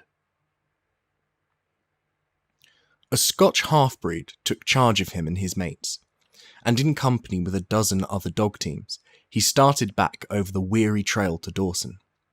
It was no light running now, nor record time, but heavy toil each day, with a heavy load behind. For this was the mail train, carrying word from the world to the men who sought gold under the shadow of the pole. Buck did not like it, but he bore up well to the work, taking pride in it after the manner of Dave and Solex, and seeing that his mates, whether they prided in it or not, did their fair share.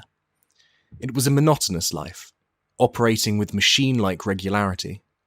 One day was very like another. At a certain time each morning, the cooks turned out, fires were built, and breakfast was eaten.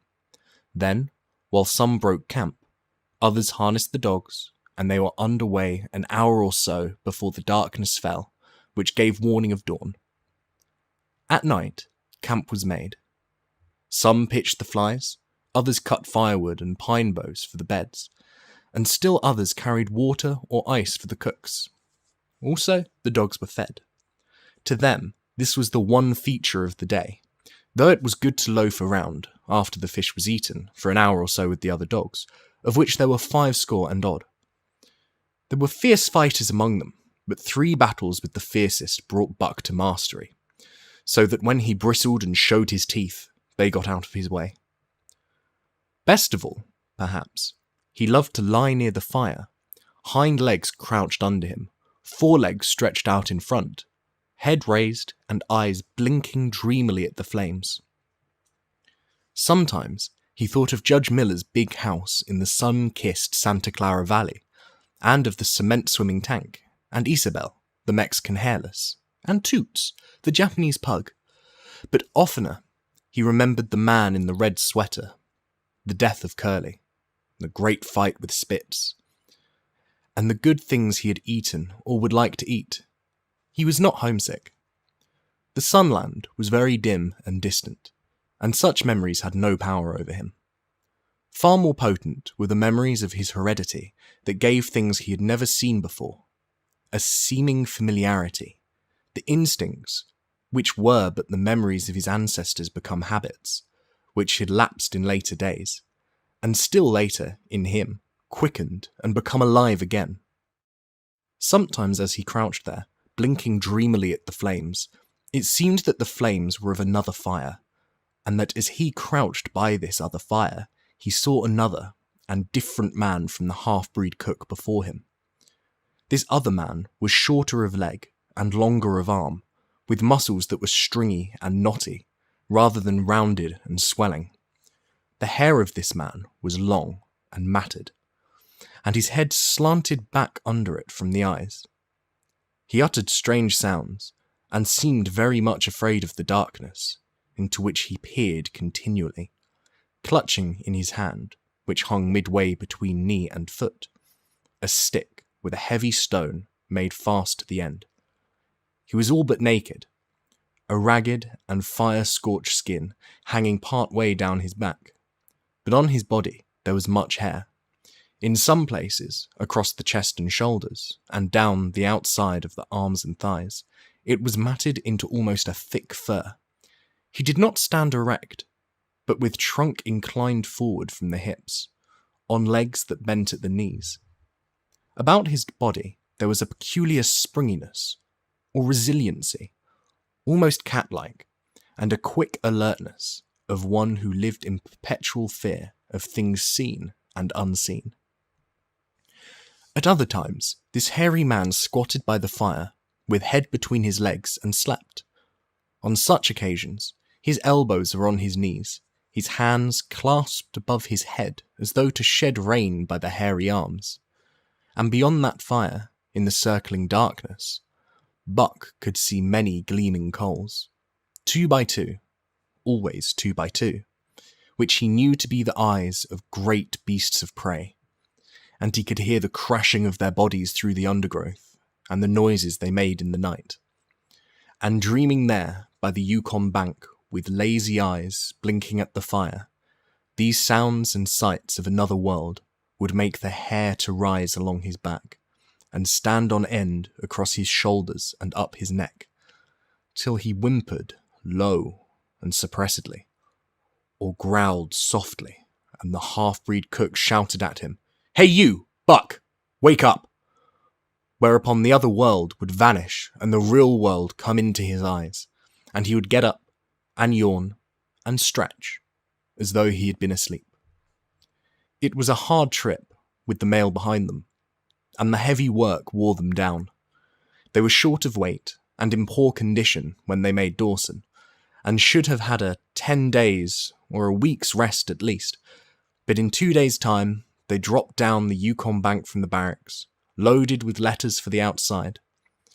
The dogs were tired, the drivers grumbling, and to make matters worse, it snowed every day. This meant a soft trail, greater friction on the runners, and heavier pulling for the dogs. Yet the drivers were fair through it all, and did their best for the animals. Each night, the dogs were attended to first. They ate before the drivers ate, and no man sought his sleeping robe till he had seen to the feet of the dogs he drove. Still, their strength went down. Since the beginning of the winter, they had travelled 1,800 miles, dragging sleds the whole weary distance, and 1,800 miles will tell upon the life of the toughest. Buck stood it, keeping his mates up to their work and maintaining discipline, though he too was very tired. Billy cried and whimpered regularly in his sleep each night. Joe was sourer than ever, and Selects was unapproachable, blind side or other side. But it was Dave who suffered most of all. Something had gone wrong with him. He became morose and irritable, and when camp was pitched, at once made his nest, where his driver fed him. Once out of the harness and down, he did not get on his feet again till harness up time in the morning. Sometimes, in the traces, when jerked by a sudden stoppage of the sled, or by straining to start it, he would cry out with pain. The driver examined him, but could find nothing. All the drivers became interested in his case. They talked it over at mealtime, and over their last pipes before going to bed. And one night they held a consultation. He was brought from his nest to the fire, and was pressed and prodded till he cried out many times. Something was wrong inside, but they could locate no broken bones. Could not make it out. By the time Cassiar Bar was reached, he was so weak that he was falling repeatedly in the traces. The Scotch half-breed called a halt and took him out of the team, making the next dog, Selects, fast to the sled. His intention was to rest Dave, letting him run free behind the sled. Sick as he was, Dave resented being taken out, grunting and growling while the traces were unfastened, and whimpering broken-heartedly when he saw Selects in the position he had held and served so long. For the pride of trace and trail was his, and sick unto death, he could not bear that another dog should do his work. When the sled started, he floundered in the soft snow alongside the beaten trail, attacking Selects with his teeth, rushing against him and trying to thrust him off into the soft snow on the other side, striving to leap inside his traces and get between him and the sled, and all the while whining and yelping and crying with grief and pain. The half-breed tried to drive him away with the whip, but he paid no heed to the stinging lash, and the man had not the heart to strike harder. Dave refused to run quietly on the trail behind the sled, where the going was easy, but continued to flounder alongside in the soft snow, where the going was most difficult, till exhausted. Then he fell, and lay where he fell, howling lugubriously as the long train of sleds churned by. With the last remnant of his strength, he managed to stagger along behind till the train made another stop, when he floundered past the sleds to his own, where he stood alongside Solex. His driver lingered a moment to get a light for his pipe from the man behind. Then he returned and started his dogs. They swung out on the trail, with remarkable lack of exertion, turned their heads uneasily, and stopped in surprise. The driver was surprised too. The sled had not moved. He called his comrades to witness the sight. Dave had bitten through both of Solex's traces and was standing directly in front of the sled in his proper place. He pleaded with his eyes to remain there. The driver was perplexed. His comrades talked of how a dog could break its heart through being denied the work that killed it, and recalled instances they had known where dogs, too old for the toil or injured, had died because they were cut out of the traces. Also, they held it a mercy, since Dave was going to die anyway, that he should die in the traces, heart easy and content. So he was harnessed in again, and proudly he pulled as of old, though more than once he cried out involuntarily from the bite of his inward hurt. Several times he fell down and was dragged in the traces, and once the sled ran upon him so that he limped thereafter in one of his hind legs. But he held out till camp was reached, when his driver made a place for him by the fire. Morning found him too weak to travel. At harness-up time he tried to crawl to his driver. By convulsive efforts he got on his feet, staggered, and fell. Then he wormed his way forward slowly towards where the harnesses were being put on his mates. He would advance his forelegs and drag up his body with a sort of hitching movement, where he would advance his forelegs and hitch ahead again for a few more inches. His strength left him, and the last his mates saw of him, he lay gasping in the snow and yearning toward them. But they could hear him mournfully howling till they passed out of sight behind a belt of river timber. Here the train was halted. The Scotch half-breed slowly retraced his steps to the camp they had left. The men ceased talking. A revolver shot rang out. The man came back hurriedly. The whips snapped, the bells tinkled merrily, the sleds churned along the trail. But Buck knew, and every dog knew, what had taken place behind the belt of river trees.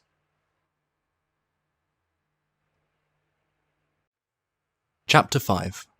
The Toil of Trace and Trail. 30 days from the time it left Dawson, the saltwater mail, with Buck and his mates at the fore, arrived at Skagway. They were in a wretched state, worn out and worn down. Buck's 140 pounds had dwindled to 115. The rest of his mates, though lighter dogs, had relatively lost more weight than he. Pike, the malingerer, who in his lifetime of deceit had often successfully feigned a hurt leg, was now limping in earnest. Solex was limping, and Dub was suffering from a wrenched shoulder blade. They were all terribly footsore. No spring or rebound was left in them. Their feet fell heavily on the trail, jarring their bodies and doubling the fatigue of a day's travel. There was nothing the matter with them, except that they were dead tired. It was not the dead tiredness that comes through brief and excessive effort, from which recovery is a matter of hours, but it was the dead tiredness that comes through the snow and prolonged strength drainage of months of toil. There was no power of recuperation left, no reserve strength to call upon. It had been all used, the last least bit of it.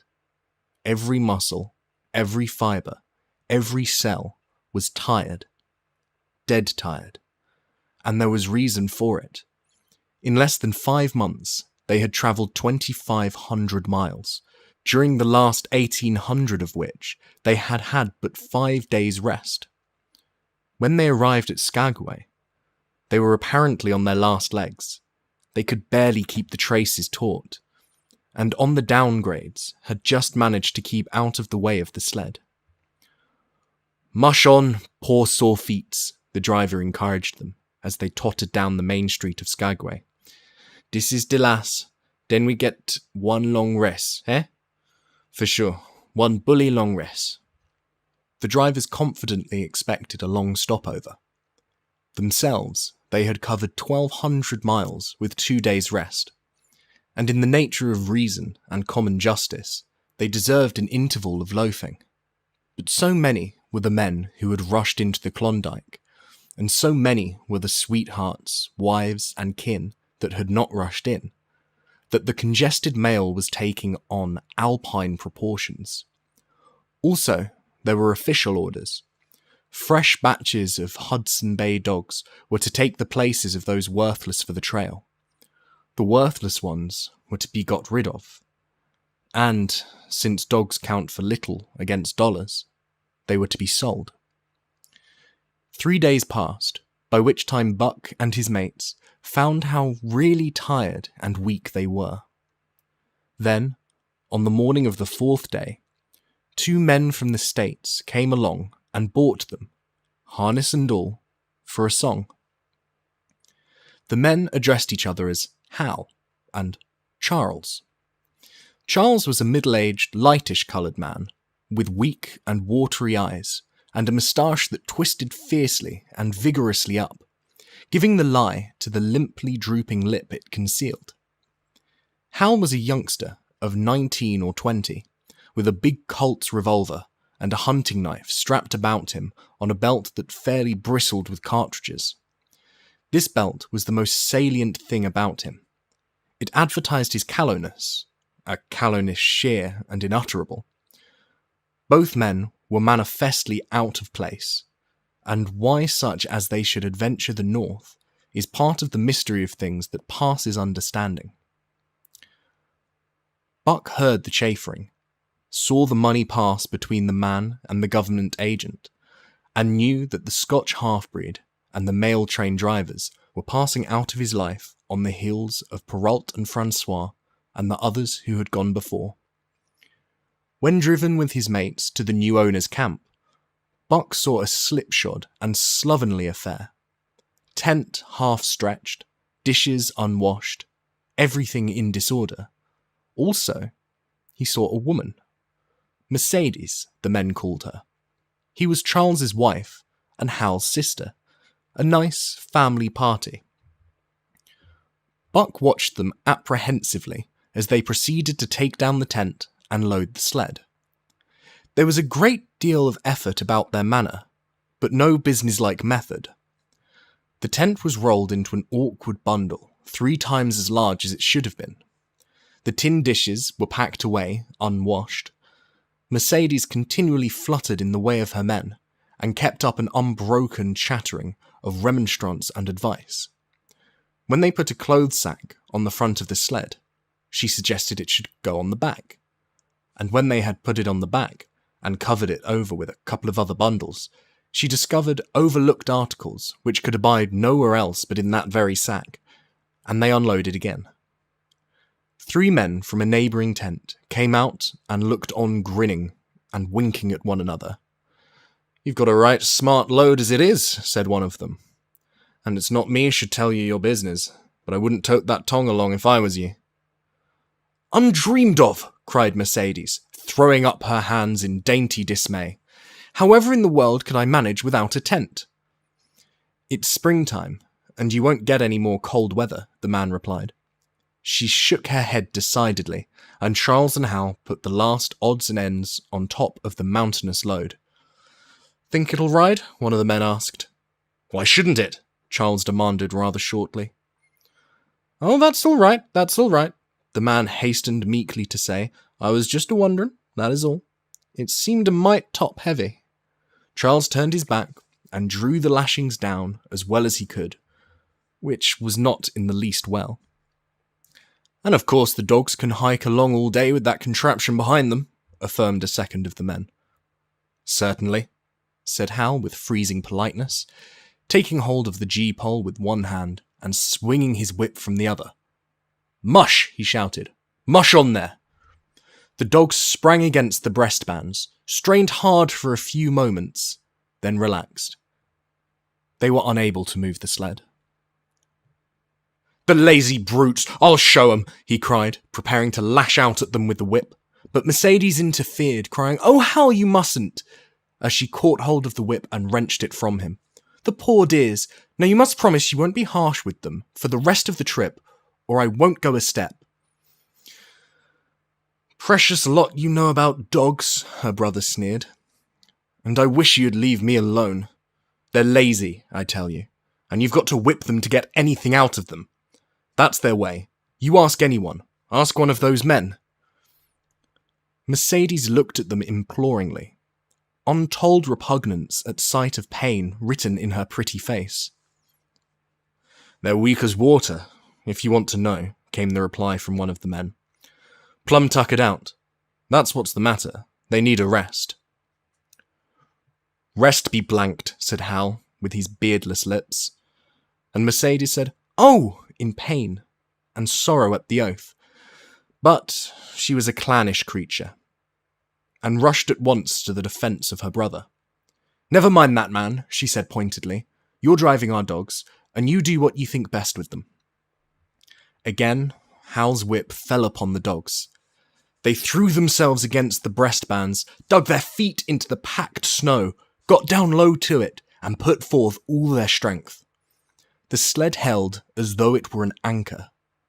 After 2 efforts, they stood still, panting. The whip was whistling savagely when once more Mercedes interfered. She dropped on her knees before Buck, with tears in her eyes, and put her arms around his neck. "Oh, you poor, poor dears," she cried sympathetically. "Why don't you pull hard? Then you wouldn't be whipped." Buck did not like her, but he was feeling too miserable to resist her, taking it as part of the day's miserable work.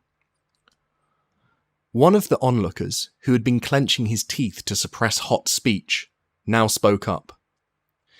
"It's not that I care a whoop what becomes of you, but for the dog's sake, I just want to tell you, you can help them a mighty lot by breaking out that sled. The runners are froze fast. Throw your weight against the G-pole, right and left, and break it out." A third time the attempt was made, but this time following the advice. Hal broke out the runners which had been frozen to the snow. The overloaded and unwieldy sled forged ahead, Buck and his mate struggling frantically under the rain of blows. 100 yards ahead, the path turned and sloped steeply into the main street. It would have required an experienced man to keep the top-heavy sled upright, and Hal was not such a man. As they swung on the turn, the sled went over, spilling half its load through the loose lashings. The dogs never stopped. The lightened sled bounded on its side behind them. They were angry because of the ill treatment they had received, and the unjust load. Buck was raging. He broke into a run, the team following his lead. Hal cried, "Whoa! Whoa!" but they gave no heed. He tripped and was pulled off his feet. The capsized sled ground over him, and the dogs dashed on up the street, adding to the gaiety of Skagway as they scattered the remainder of the outfit along its chief thoroughfare.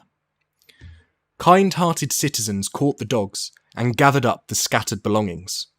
Also, they gave advice. Half the load and twice the dogs if they ever expected to reach Dawson, was what was said.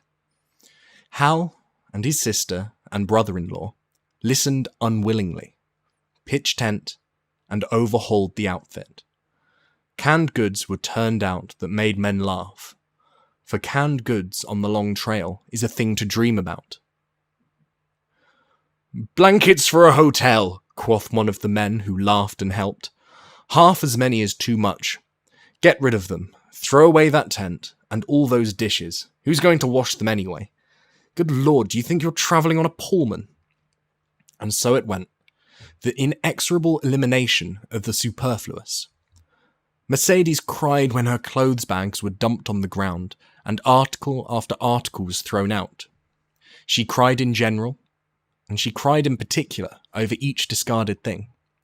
She clasped hands about knees, rocking back and forth broken-heartedly. She averred she would not go an inch, not for a dozen Charleses.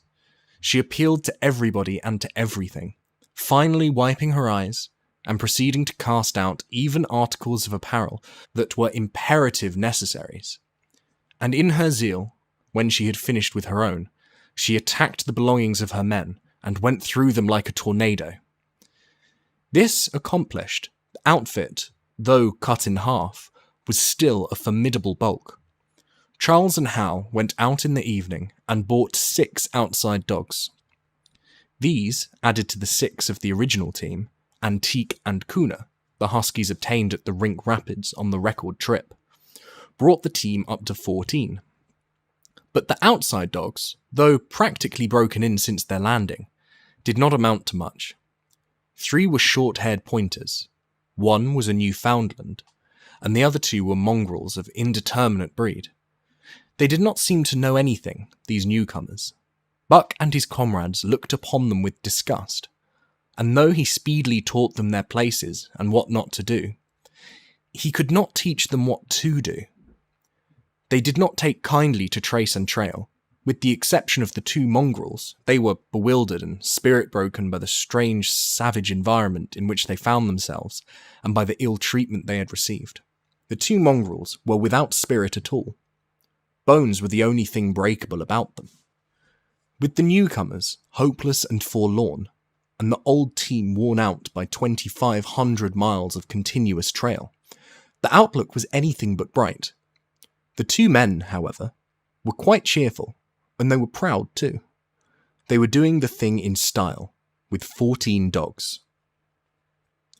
They had seen other sleds depart over the pass for Dawson, or come in from Dawson, but never had they seen a sled with so many as 14 dogs. In the nature of Arctic travel, there was a reason why 14 dogs should not drag one sled, and that was that one sled could not carry the food for 14 dogs. But Charles and Hal did not know this. They had worked the trip out with a pencil, so much to a dog, so many dogs, so many days, QED.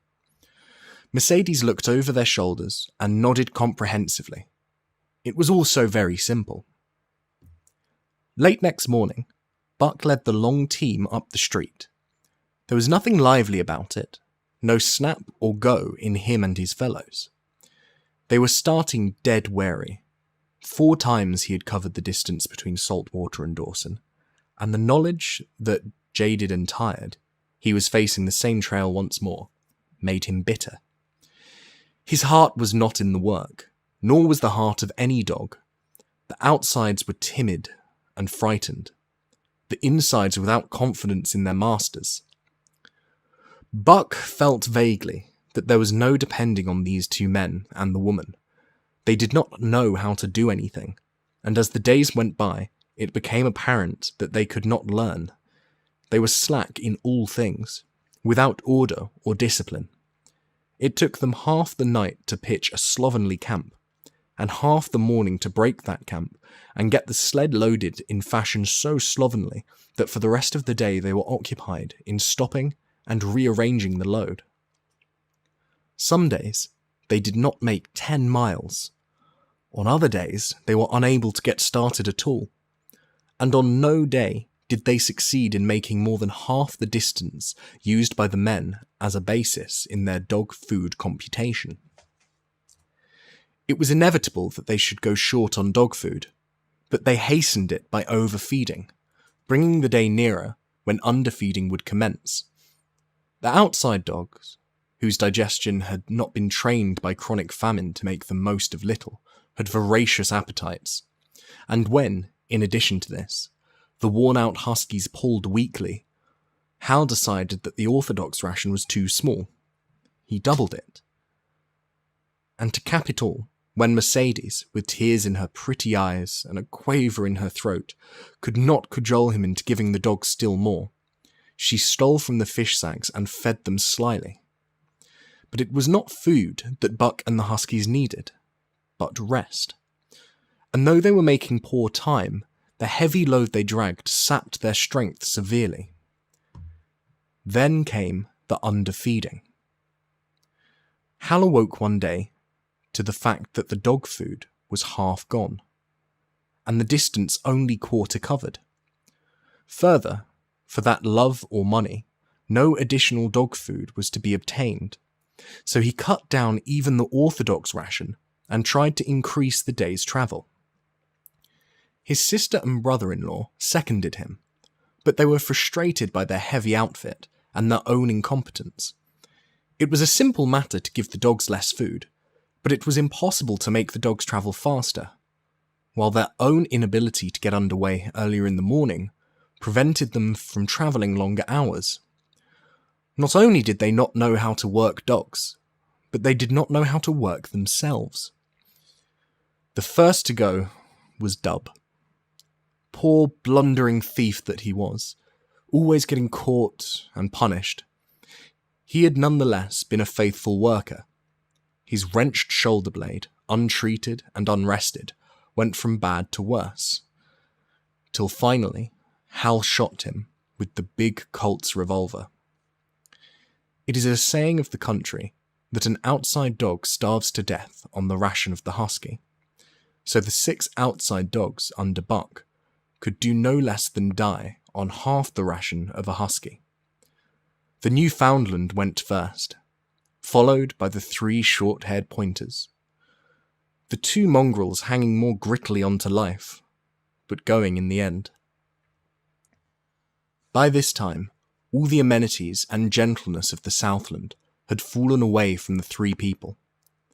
Shorn of its glamour and romance, Arctic travel had become to them a reality too harsh for their manhood and womanhood. Mercedes ceased weeping over the dogs, being too occupied with weeping over herself and with the quarrelling with her husband and brother. To quarrel was the one thing which they were never too wary to do. Their irritability arose out of their misery, increased with it, doubled upon it, outdistanced it. The wonderful patience of the trail, which comes to men who toil hard and suffer sore, and remain sweet of speech and kindly, did not come to these 2 men and the woman. They had no inkling of such a patience. They were stiff and in pain. Their muscles ached, their bones ached, their very hearts ached, and because of this they became sharp of speech, and hard words were first on their lips in the morning and last at night. Charles and Hal wrangled whenever Mercedes gave them a chance. It was the cherished belief of each that he did more than his share of the work, and neither forbore to speak this belief at every opportunity. Sometimes Mercedes sided with her husband, sometimes with her brother.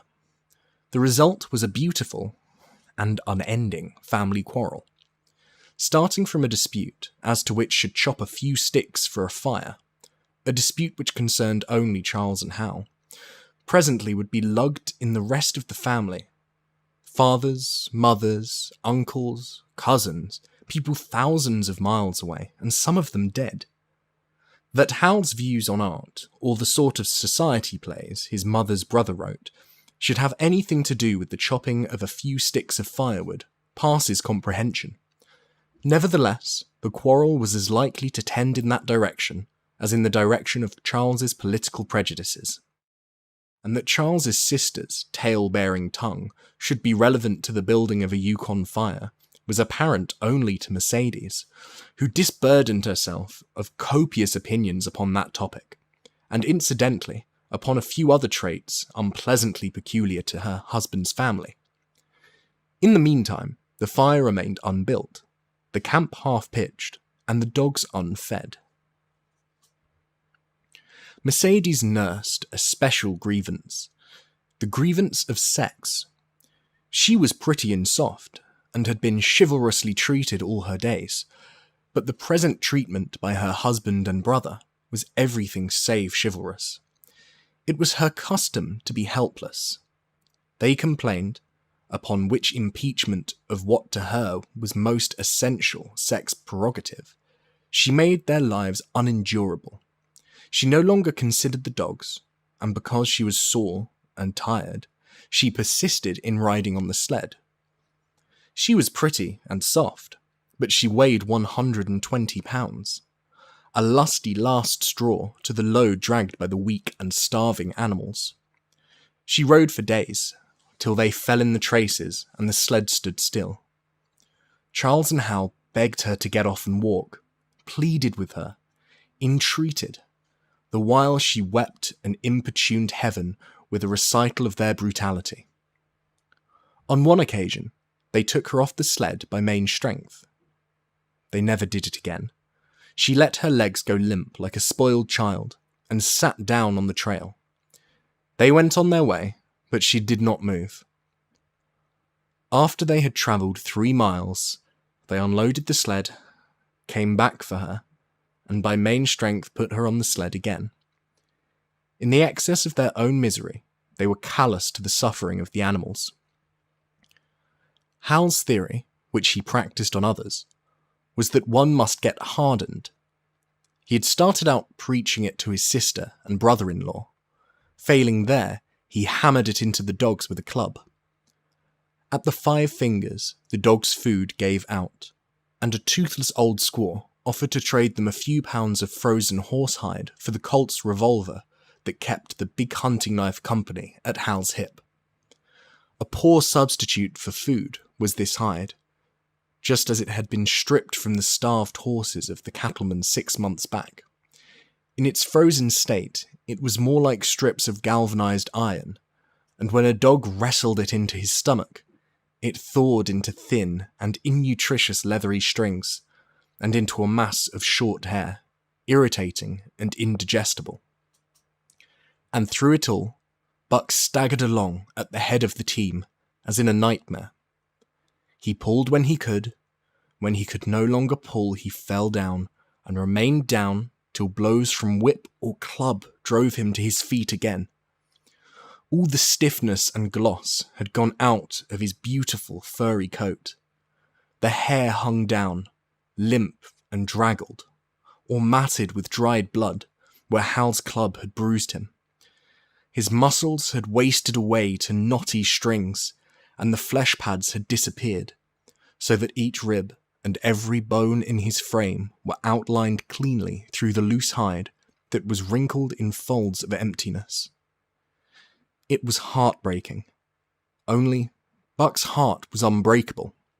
The man in the red sweater had proved that. As it was with Buck, so was it with his mates.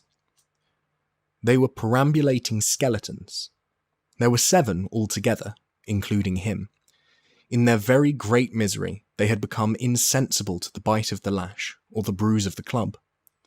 The pain of the beating was dull and distant, just as the things their eyes saw and their ears heard seemed dull and distant. They were not half-living or quarter-living. They were simply so many bags of bones in which sparks of life fluttered faintly. When a halt was made, they dropped down in the traces like dead dogs, and the spark dimmed and paled and seemed to go out. And when the club or whip fell upon them, the spark fluttered feebly up, and they tottered to their feet and staggered on. There came a day when Billy, the good-natured, fell and could not rise. Hal had traded off his revolver, so he took the axe and knocked Billy on the head as he lay in the traces, then cut the carcass out of the harness and dragged it to one side. Buck saw, and his mate saw, and they knew that this thing was very close to them. On the next day, Kuna went, and but 5 of them remained. Joe, too far gone to be malignant. Pike, crippled and limping, only half conscious, and not conscious enough longer to malinger. Solex, the one-eyed, still faithful to the toil of trace and trail, and mournful in that he had so little strength with which to pull. Teak, who had not travelled so far that winter, and who was now beaten more than the others because he was fresher. And Buck, still at the head of the team, but no longer enforcing discipline or striving to enforce it. Blind with weakness half the time, and keeping the trail by the loom of it and by the dim feel of his feet. It was beautiful spring weather, but neither dogs nor humans were aware of it. Each day the sun rose earlier and set later. It was dawn by 3 a.m, and twilight lingered till 9 p.m. The whole long day was a blaze of sunshine. The ghostly winter silence had given way to the great spring murmur of awakening life. This murmur arose from all the land, fraught with the joy of living. It came from things that lived and moved again, things which had been as dead, and which had not moved during the long months of frost. The sap was rising in the pines. The willows and aspens were bursting out in young buds. Shrubs and vines were putting on fresh garbs of green. Crickets sang in the nights, and in the days all manner of creeping, crawling things rustled forth into the sun.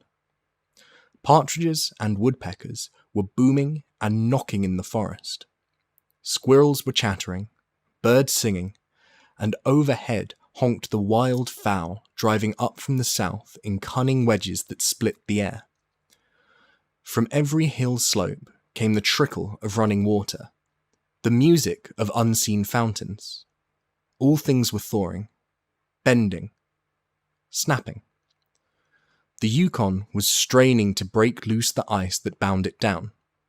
It ate away from beneath. The sun ate from above. Air holes formed. Fissures sprang and spread apart, while thin sections of ice fell through bodily into the river. And amid all this bursting, rending, throbbing of awakening life, under the blazing sun and through the soft sighing breezes, like wayfarers to death, staggered the 2 men, the woman, and the huskies. With the dogs falling, Mercedes weeping and riding, Hal swearing innocuously, and Charles's eyes wistfully watering, they staggered into John Thornton's camp at the mouth of White River. When they halted, the dogs dropped down as though they had all been struck dead. Mercedes dried her eyes and looked at John Thornton. Charles sat down on a log to rest. He sat down very slowly and painstakingly what of his great stiffness. Hal did the talking. John Thornton was whittling the last touches on an axe handle he had made from a stick of birch. He whittled and listened, gave monosyllabic replies, and when it was asked, terse advice. He knew the breed, and he gave his advice in the certainty that it would not be followed. They told us up above that the bottom was dropping out of the trail, and that the best thing for us to do was to lay over, Hal said, in response to Thornton's warning to take no more chances on the rotten ice. They told us we couldn't make White River, and here we are. This last with a sneering ring of triumph in it. And they told you true, John Thornton answered. The bottom's likely to drop out at any moment. Only fools with the blind luck of fools could have made it. I tell you straight. I wouldn't risk my carcass on that ice for all the gold in Alaska. That's because you're not a fool, I suppose, said Hal. All the same, we'll go on to Dawson. He uncoiled his whip. Get up there, Buck. Hey, get up there. Mush, on! Thornton went on whittling. It was idle, he knew, to get between a fool and his folly, while 2 or 3 fools, more or less, would not alter the scheme of things. But the team did not get up at the command. It had long since passed into the stage where blows were required to rouse it. The whip flashed out, here and there, on its merciless errands. John Thornton compressed his lips. Selects was the first to crawl to his feet. Teak followed. Joe came next, yelping with pain. Pike made painful efforts. Twice he fell over, when half up, and on the third attempt managed to rise. Buck made no effort. He lay quietly where he had fallen. The lash bit into him again and again, but he neither whined nor struggled. Several times Thornton started as though to speak, but changed his mind. A moisture came into his eyes, and as the whipping continued, he arose and walked irresolutely up and down. This was the first time Buck had failed. In itself a sufficient reason to drive Hal into a rage. He exchanged the whip for the customary club. Buck refused to move under the rain of heavier blows which now fell upon him. Like his mates, he was barely able to get up. But unlike them, he had made up his mind not to get up. He had a vague feeling of impending doom. This had been strong upon him when he pulled into the bank, and it had not departed from him. What of the thin and rotten ice he had felt under his feet all day? It seemed that he sensed disaster close at hand. Out there, ahead on the ice, where his master was trying to drive him. He refused to stir. So greatly had he suffered, and so far gone was he, that the blows did not hurt much. And as they continued to fall upon him, the spark of life within flickered and went down. It was nearly out. He felt strangely numb, as though, from a great distance, he was aware that he was being beaten. The last sensations of pain left him. He no longer felt anything. Though very faintly, he could hear the impact of the club upon his body. But it was no longer his body. It seemed so far away. And then, suddenly, without warning, uttering a cry that was inarticulate and more like the cry of an animal, John Thornton sprang upon the man who wielded the club. Hal was hurled backwards, as though struck by a falling tree. Mercedes screamed. Charles looked on wistfully, wiped his watery eyes, but did not get up because of his stiffness. John Thornton stood over Buck, struggling to control himself, too convulsed with rage to speak. "If you strike that dog again, I'll kill you," he at last managed to say in a choking voice. "It's my dog," Hal replied, wiping the blood from his mouth as he came back. "Get out of my way or I'll fix you. I'm going to Dawson." Thornton stood between him and Buck, and evinced no intention of getting out of the way. Hal drew his long hunting knife.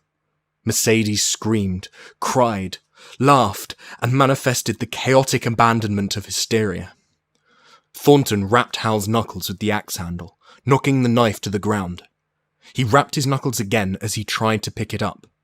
Then he stopped, picked it up himself, and with 2 strokes cut Buck's traces. Hal had no fight left in him. Besides, his hands were full with his sister, or his arms, rather, while Buck was too near dead to be of further use in hauling the sled. A few minutes later, they pulled out from the bank and down the river. Buck heard them go, and raised his head to see. Pike was leading, Selects at the wheel, and between were Joe and Teak. They were limping and staggering. Mercedes was riding the loaded sled, Hal guided at the G-pole, and Charles stumbled along in the rear. As Buck watched them, Thornton knelt beside him and with rough, kindly hands searched for broken bones. By the time his search had disclosed nothing more than many bruises and a state of terrible starvation, the sled was 1/4 of a mile away. Dog and man watched it crawling along over the ice. Suddenly, they saw its back end drop down, as into a rut, and the G-pole, with Hal clinging to it, jerk into the air. Mercedes' scream came to their ears. They saw Charles turn and make one step to run back, and then a whole section of ice give way, and dogs and humans disappear. A yawning hole was all that was to be seen. The bottom had dropped out of the trail. John Thornton and Buck looked at each other. "You poor devil," said John Thornton, and Buck licked his hand.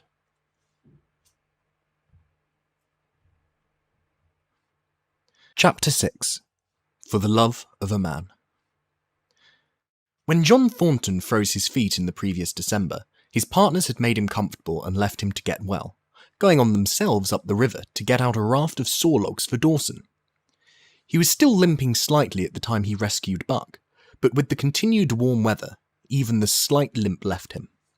And here, lying by the river bank, through the long spring days, watching the running water, listening lazily to the songs of birds and the hum of nature, Buck slowly won back his strength. A rest comes very good after one has travelled 3,000 miles, and it must be confessed that Buck waxed lazy as his wounds healed, his muscles swelled out, and the flesh came back to cover his bones. For that matter, they were all loafing. Buck, John Thornton, and Skeet and Nig, waiting for the raft to come that was to carry them down to Dawson. Skeet was a little Irish setter who early made friends with Buck, who, in a dying condition, was unable to resent her first advances. She had the doctor trait, which some dogs possess, and as a mother cat washes her kittens, so she washed and cleansed Buck's wounds. Regularly, each morning after he had finished his breakfast, she performed her self-appointed task, till he came to look for her ministrations as much as he did for Thornton's. Nig, equally friendly, though less demonstrative, was a huge black dog, half bloodhound and half deerhound, with eyes that laughed and a boundless good nature. To Buck's surprise, these dogs manifested no jealousy towards him. They seemed to share the kindness and largeness of John Thornton. As Buck grew stronger, they enticed him into all sorts of ridiculous games, in which Thornton himself could not forbear to join, and in this fashion, Buck romped through his convalescence and into a new existence. Love. Genuine, passionate love was his for the first time. This he had never experienced at Judge Miller's, down in the sun-kissed Santa Clara Valley. With the judge's sons, hunting and tramping, it had been a working partnership. With the judge's grandsons, a sort of pompous guardianship. And with the judge himself, a stately and dignified friendship. But love that was feverish and burning, that was adoration, that was madness, it had taken John Thornton to arouse. This man had saved his life, which was something, but further he was the ideal master. Other men saw to the welfare of their dogs from a sense of duty and business expediency. He saw to the welfare of his as if they were his own children, because he could not help it, and he saw further. He never forgot a kindly greeting or a cheering word, and to sit down for a long talk with them, gas he called it, was as much his delight as theirs. He had a way of taking Buck's head roughly between his hands, and resting his own head upon Buck's, of shaking him back and forth, the while calling him ill names, that to Buck were love names. Buck knew no greater joy than that rough embrace and the sound of murmured oaths, and at each jerk back and forth, it seemed his heart would be shaken out of his body, so great was its ecstasy. And when, released, he sprang to his feet, his mouth laughing, his eyes eloquent, his throat vibrant with unuttered sound, and in that fashion remained without movement. John Thornton would reverently exclaim, "God, you can all but speak." Buck had a trick of love expression that was akin to hurt. He would often seize Thornton's hand in his mouth and closed so fiercely that the flesh bore the impress of his teeth for some time afterward. And as Buck understood the oaths to be love words, so the man understood this feigned bite for a caress.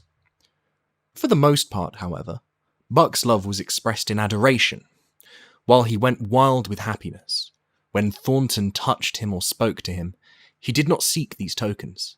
Unlike Skeet, who was wont to shove her nose under Thornton's hand and nudge till petted, or Nig, who would stalk up and rest his great head on Thornton's knee, Buck was content to adore at a distance.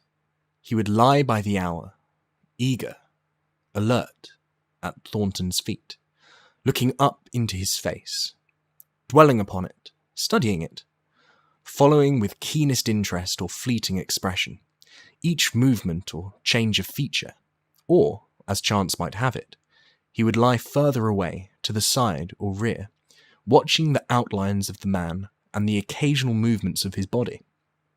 And often, such was the communion in which they lived, the strength of Buck's gaze would draw John Thornton's head around, and he would return the gaze, without speech, his heart shining out of his eyes as Buck's heart shone out. For a long time, after his rescue, Buck did not like Thornton to get out of his sight. From the moment he left the tent to when he entered it again, Buck would follow at his heels. His transient masters, since he had come into the Northland, had bred in him a fear that no master could be permanent. He was afraid that Thornton would pass out of his life, as Perrault and Francois and the Scotch half-breed had passed out. Even in the night, in his dreams, he was haunted by this fear. At such times he would shake off sleep and creep through the chill to the flap of the tent, where he would stand and listen to the sound of his master's breathing. But in spite of this great love, he bore John Thornton, which seemed to bespeak the soft, civilizing influence, the strain of the primitive, which the Northland had aroused in him, remained alive and active. Faithfulness and devotion, things born of fire and roof, were his. Yet he retained his wildness and wiliness, for he was a thing of the wild, come in from the wild to sit by John Thornton's fire, rather than a dog of the soft Southland, stamped with the marks of generations of civilization. Because of his very great love, he could not steal from this man, but from any other man in any other camp, he did not hesitate an instant, while the cunning with which he stole enabled him to escape detection. His face and body were scored by the teeth of many dogs, and he fought as fiercely as ever and more shrewdly. Skeet and Nig were too good-natured for quarrelling. Besides, they belonged to John Thornton. But the strange dog, no matter what the breed or valour, swiftly acknowledged Buck's supremacy, or found himself struggling for life with a terrible antagonist. And Buck was merciless. He had learned well the law of club and fang, and he never forewent an advantage or drew back from a foe he had started on the way to death. He had lessoned from Spitz, and from the chief fighting dogs of the police and mail, and knew there was no middle course. He must master or be mastered, while to show mercy was a weakness. Mercy did not exist in the primordial life. It was misunderstood for fear, and such misunderstandings made for death. Kill or be killed, eat or be eaten was the law, and this mandate, down out of the depths of time, he obeyed. He was older than the days he had seen, and the breaths he had drawn. He linked the past with the present, and the eternity behind him throbbed through him in a mighty rhythm, to which he swayed as the tides and seasons swayed. He sat by John Thornton's fire, a broad-breasted dog, white-fanged and long-furred, but behind him were the shades of all manner of dogs, half-wolves and wild wolves, urgent and prompting, tasting the savour of the meat he ate, thirsting for the water he drank, scenting the wind with him, listening with him, and telling him the sounds made by the wild life in the forest, dictating his moods, directing his actions, lying down to sleep with him when he lay down, and dreaming with him and beyond him, and becoming themselves the stuff of his dreams. So peremptorily did these shades beckon him, that each day mankind and the claims of mankind slipped further from him. Deep in the forest, a call was sounding, and as often as he heard this call, mysteriously thrilling and luring, he felt compelled to turn his back upon the fire and the beaten earth around it, and to plunge into the forest, and on and on. He knew not where or why, nor did he wonder where or why, the call sounding imperiously deep in the forest, but as often as he gained the soft unbroken earth and the green shade, the love for John Thornton drew him back to the fire again. Thornton alone held him. The rest of mankind was as nothing. Chance travellers might praise or pet him, but he was cold under it all, and from a too demonstrative man he would get up and walk away. When Thornton's partners, Hans and Pete, arrived on the long-expected raft, Buck refused to notice them till he learned they were close to Thornton. After that, he tolerated them in a passive sort of way, accepting favours from them as though he favoured them by accepting. They were of the same large type as Thornton, living close to the earth, thinking simply and seeing clearly, and ere they swung the raft into the big eddy by the sawmill at Dawson. They understood Buck and his ways, and did not insist upon an intimacy such as obtained with Skeet and Nig. For Thornton, however, his love seemed to grow and grow. He alone, among men, could put a pack upon Buck's back in the summer travelling. Nothing was too great for Buck to do when Thornton commanded. One day, they had grub-staked themselves from the proceeds of the raft and left Dawson for the headwaters of the Tanana. The men and dogs were sitting on the crest of a cliff, which fell away, straight down to naked bedrock 300 feet below. John Thornton was sitting near the edge, Buck at his shoulder. A thoughtless whim seized Thornton, and he drew the attention of Hans and Pete to the experiment he had in mind. "Jump, Buck," he commanded, sweeping his arm out and over the chasm. The next instant he was grappling with Buck on the extreme edge, while Hans and Pete were dragging them back into safety. "It's uncanny," Pete said, after it was over and they had caught their speech. Thornton shook his head. "No, it's splendid, and it is terrible, too. Do you know, it sometimes makes me afraid. I'm not hankering to be the man that lays hands on you while he's around," Pete announced conclusively, nodding his head towards Buck. "Pai jingo," was Hans' contribution, "not myself either." It was at Circle City, ere the year was out, that Pete's apprehensions were realised. Black Burton, a man evil-tempered and malicious, had been picking a quarrel with a tenderfoot at the bar, when Thornton stepped good-naturedly between. Buck, as was his custom, was lying in a corner, head on paws, watching his master's every action. Burton struck out without warning, straight from the shoulder. Thornton was sent spinning, and saved himself from falling only by clutching the rail of the bar. Those who were looking on heard what was neither bark nor yelp, but as something which is best described as a roar, and they saw Buck's body rise up in the air as he left the floor for Burton's throat. The man saved his life by instinctively throwing out his arm, but was hurled backward to the floor with Buck on top of him. Buck loosed his teeth from the flesh of the arm and drove in again for the throat. This time, the man succeeded only in partly blocking, and his throat was torn open. Then the crowd was upon Buck, and he was driven off. But while a surgeon checked the bleeding, he prowled up and down, growling furiously, attempting to rush in, and being forced back by an array of hostile clubs. A miners' meeting, called on the spot, decided that the dog had sufficient provocation, and Buck was discharged. But his reputation was made, and from that day his name spread through every camp in Alaska. Later on, in the fall of the year, he saved John Thornton's life in quite another fashion. The three partners were lining a long and narrow poling boat down a bad stretch of rapids on the 40-mile creek. Hans and Pete moved along the bank, snubbing with a thin manila rope from tree to tree, while Thornton remained in the boat, helping its descent by means of a pole, and shouting directions to the shore. Buck, on the bank, worried and anxious, kept abreast of the boat, his eyes never off his master.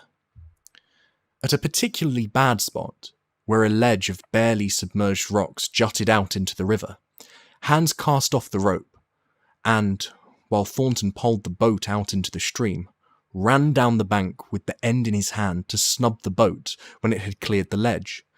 This it did, and was flying downstream in a current as swift as a mill race when Hans checked it with the rope, and checked too suddenly. The boat flirted over and snubbed into the bank bottom up, while Thornton, flung sheer out of it, was carried downstream towards the worst part of the rapids, a stretch of wild water in which no swimmer could live. Buck had sprung in on the instant, and at the end of 300 yards, amid a mad swirl of water, he overhauled Thornton. When he felt him grasp his tail, Buck headed for the bank, swimming with all his splendid strength, but the progress shoreward was slow. The progress downstream amazingly rapid. From below came the fatal roaring, where the wild current went wilder and was rent in shreds and spray by the rocks, which thrust through like the teeth of an enormous comb. The suck of the water as it took the beginning of the last steep pitch was frightful, and Thornton knew that the shore was impossible.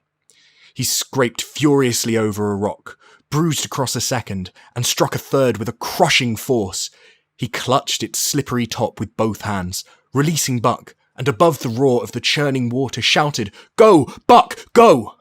Buck could not hold his own, and swept on downstream, struggling desperately, but unable to win back. When he heard Thornton's command repeated, he partly reared out of the water, throwing his head high, as though for a last look, then turned obediently toward the bank. He swam powerfully, and was dragged ashore by Pete and Hans at the very point where swimming ceased to be possible and the destruction began. They knew that the time a man could cling to a slippery rock in the face of that driving current was a matter of minutes, and they ran as fast as they could up the bank to a point far above where Thornton was hanging on. They attached the line with which they had been snubbing the boat to Buck's neck and shoulders, being careful that it should neither strangle him nor impede his swimming, and launched him into the stream. He struck out boldly, but not straight enough into the stream. He discovered the mistake too late, when Thornton was abreast of him and a bare half-dozen strokes away, while he was being carried helplessly past. Hans promptly snubbed with the rope, as though Buck were a boat, the rope thus tightening on him in the sweep of the current. He was jerked under the surface, and under the surface he remained, till his body struck against the bank and he was hauled out. He was half drowned, and Hans and Pete threw themselves upon him, pounding the breath into him and the water out of him. He staggered to his feet and fell down. The faint sound of Thornton's voice came to them, and though they could not make out the words of it, they knew he was in his extremity. His master's voice acted on Buck like an electric shock. He sprang to his feet and ran up the bank ahead of the men to the point of his previous departure. Again the rope was attached, and he was launched. And again he struck out, but this time straight into the stream. He had miscalculated once, but he would not be guilty of it a second time. Hans pulled out the rope, permitting no slack, while Pete kept it clear of coils.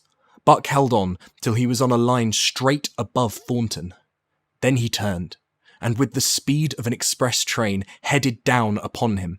Thornton saw him coming, and, as Buck struck him like a battering ram, with the whole force of the current behind him, he reached up and closed with both arms around the shaggy neck.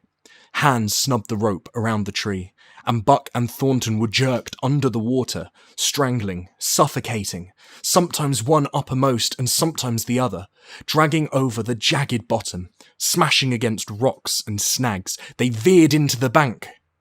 Thornton came to, belly downward, and being violently propelled back and forth across a drift log by Hans and Pete. His first glance was for Buck, over whose limp and apparently lifeless body Nig was setting up a howl. While Skeet was licking the wet face and closed eyes, Thornton was himself bruised and battered, and he went carefully over to Buck's body, when he had been brought around, finding 3 broken ribs. "That settles it," he announced. "We camp right here." And camp they did, till Buck's ribs knitted and he was able to travel. That winter, at Dawson, Buck performed another exploit. Not so heroic, perhaps, but one that put his name many notches higher on the totem pole of Alaskan fame. This exploit was particularly gratifying to the 3 men, for they stood in need of the outfit which it furnished, and were enabled to make a long-desired trip into the Virgin East, where miners had not yet appeared. It was brought about by a conversation in the El Dorado saloon, in which men waxed boastful of their favourite dogs. Buck, because of his record, was the target for these men, and Thornton was driven stoutly to defend him. At the end of half an hour, one man stated that his dog could start a sled with 500 pounds and walk off with it. A second bragged 600 for his dog, and a third 700. "Pooh-pooh," said John Thornton. "Buck can start 1,000 pounds. "And break it out, and walk off with it for 100 yards, demanded Mathewson, a bonanza king, he of the 700 vaunt. "And break it out, and walk off with it for 100 yards, John Thornton said coolly. "Well," Mathewson said, slowly and deliberately, so that all could hear, "I've got $1,000 that says he can't, and there it is." So saying, he slammed a sack of gold dust of the size of a bologna sausage down upon the bar. Nobody spoke. Thornton's bluff, if bluff it was, had been called. He could feel a flush of warm blood creeping up his face. His tongue had tricked him. He did not know whether Buck could start 1,000 pounds. 1/2 a ton! The enormousness of it appalled him. He had great faith in Buck's strength, and had often thought him capable of starting such a load, but never, as now, had he faced the possibility of it. The eyes of a dozen men fixed upon him, silent and waiting. Further, he had no $1,000, nor had Hans or Pete. "I've got a sled standing outside now, with 20 50-pound sacks of flour on it," Mathewson went on with brutal directness, "so don't let that hinder you." Thornton did not reply. He did not know what to say.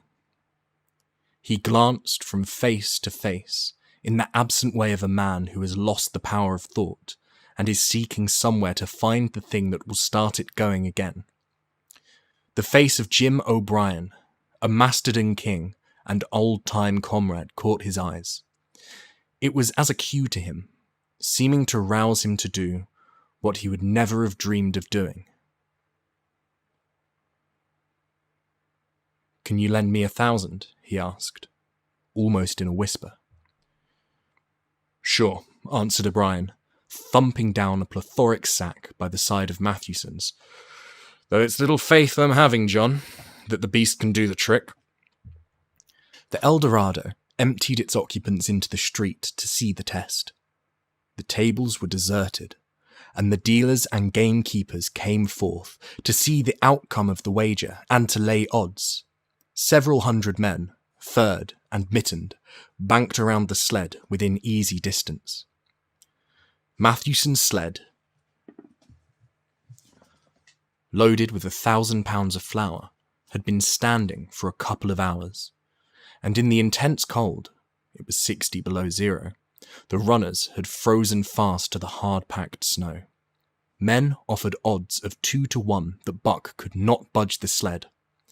A quibble arose concerning the phrase, breakout.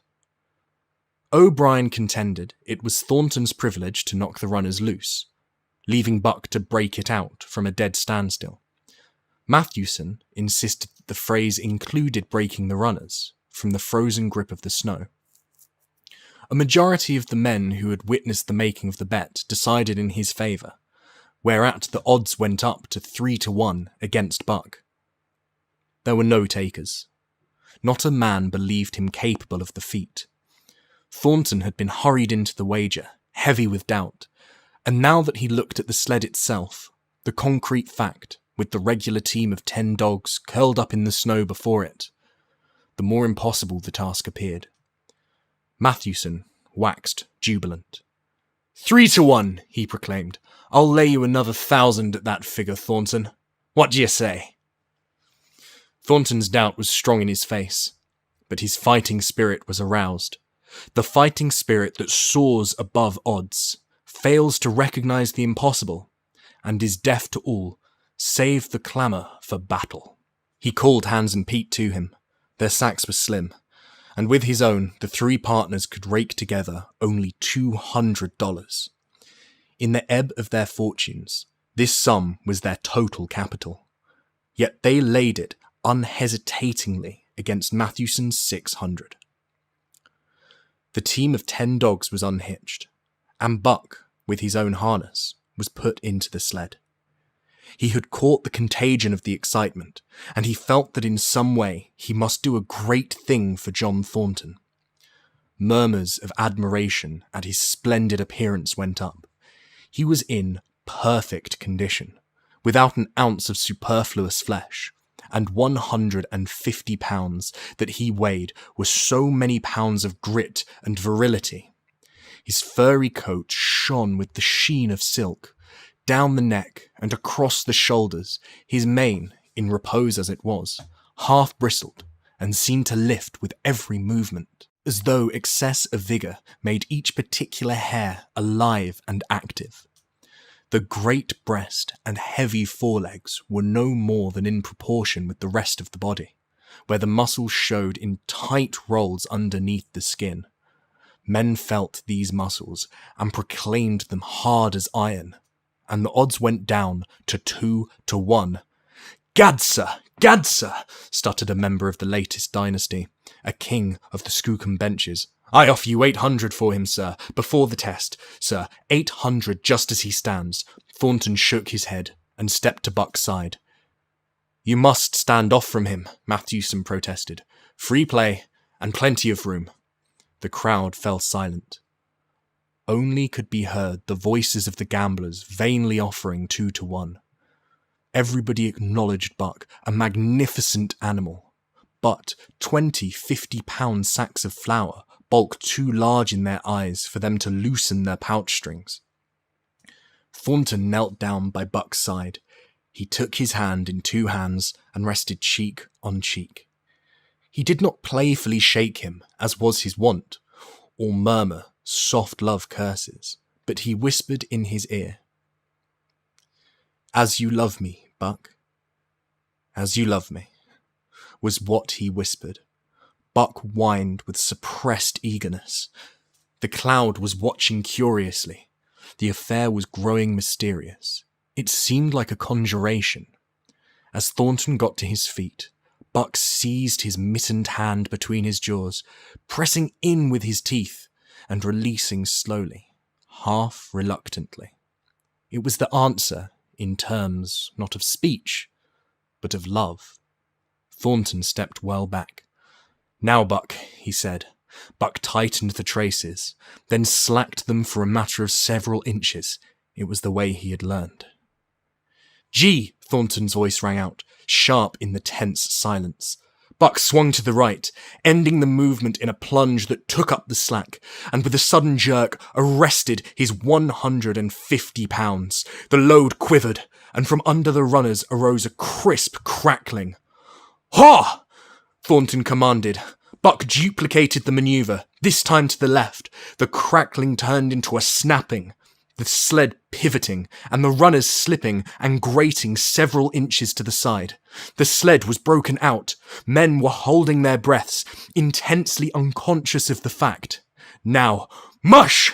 Thornton's command cracked out like a pistol shot.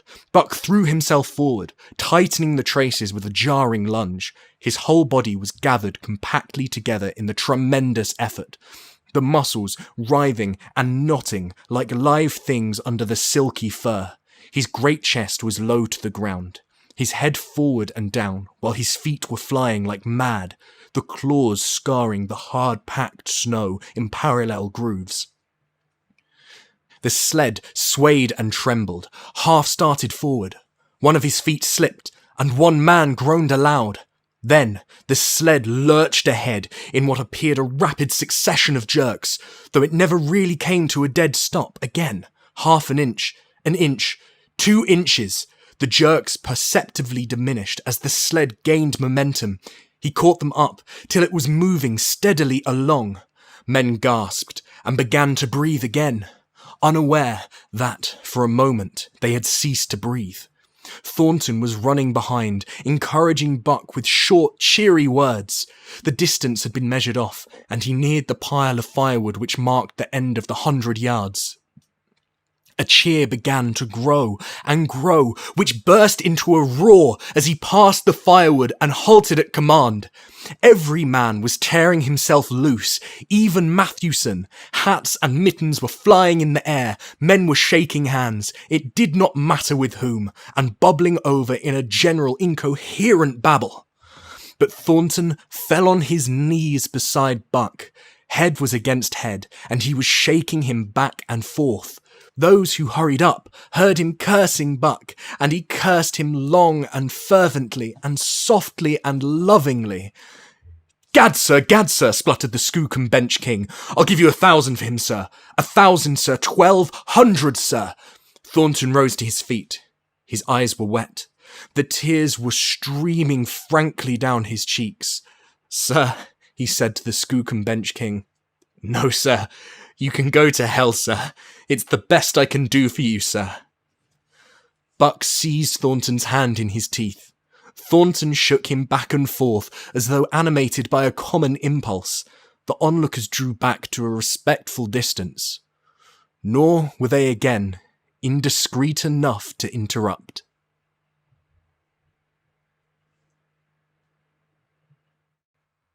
Chapter 7. The Sounding of the Call. When Buck earned $1,600 in 5 minutes for John Thornton, he made it possible for his master to pay off certain debts and to journey with his partners into the East after a fabled lost mine, the history of which was as old as the history of the country. Many men had sought it, few had found it, and more than a few there were who had never returned from the quest. This lost mine was steeped in tragedy and shrouded in mystery. No one knew of the first man. The oldest tradition stopped before it got back to him. From the beginning, there had been an ancient and ramshackle cabin. Dying men had sworn to it, and to the mine the site of which it marked, clinching their testimony with nuggets that were unlike any known grade of gold in the Northland. But no living man had looted this treasure house, and the dead were dead. Wherefore John Thornton and Pete and Hans, with Buck and 6 other dogs, faced into the east on an unknown trail to achieve where men and dogs as good as themselves had failed. They sledded 70 miles up the Yukon, swung to the left into the Stewart River, past the Mayo and the McQuestion, and held on until the Stewart itself became a streamlet, threading the upstanding peaks which marked the backbone of the continent. John Thornton asked little of man or nature. He was unafraid of the wild. With a handful of salt and a rifle, he could plunge into the wilderness and fare wherever he pleased, and as long as he pleased. Being in no haste, Indian fashion, he hunted his dinner in the course of the day's travel, and if he failed to find it, like the Indian, he kept on travelling, secure in the knowledge that sooner or later he would come to it. So, on this great journey into the East, straight meat was the bill of fare. Ammunition and tools principally made up the load on the sled, and the time card was drawn upon the limitless future. To Buck, it was boundless delight. This hunting, fishing, and indefinite wandering through strange places.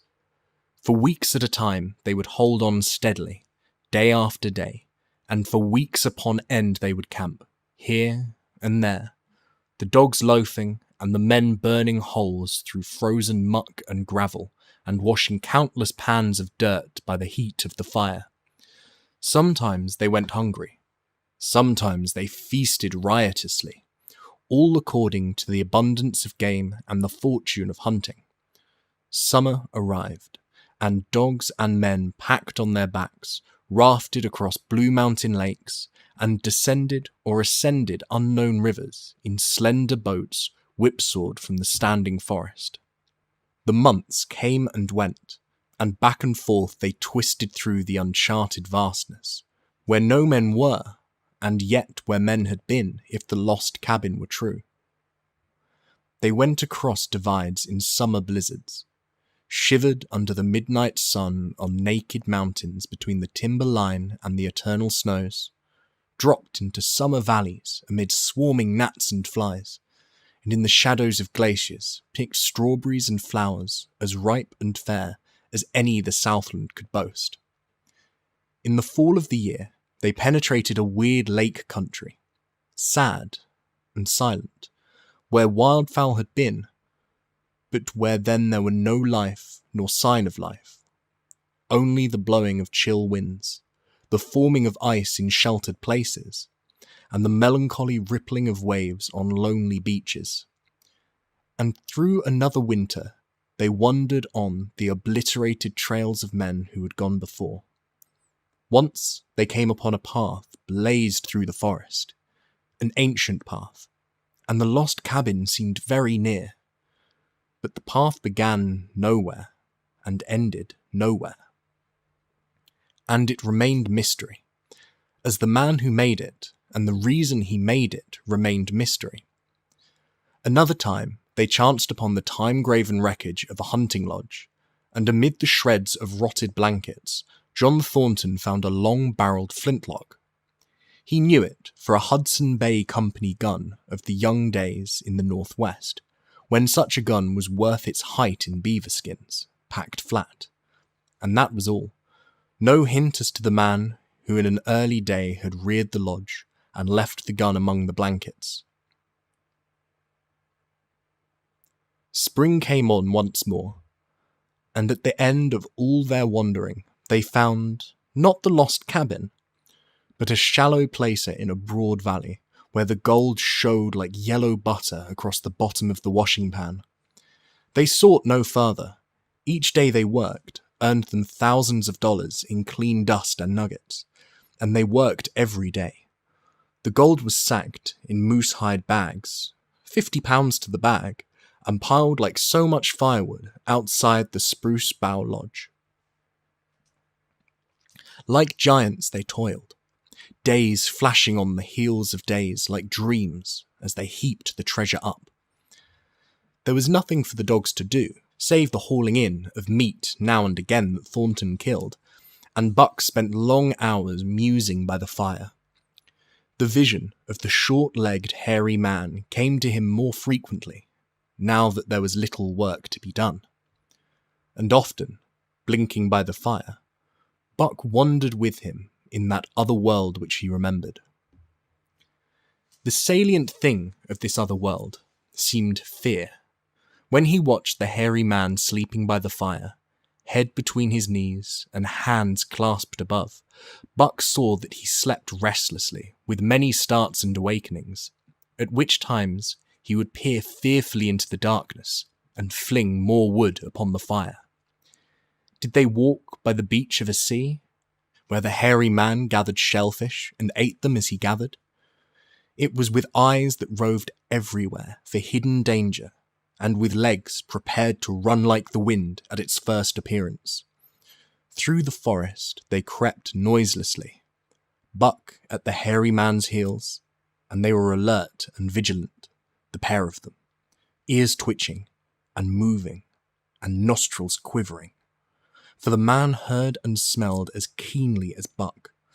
The hairy man could spring up into the trees and travel ahead as fast as on the ground, swinging by the arms from limb to limb, sometimes a dozen feet apart, letting go and catching, never falling, never missing his grip.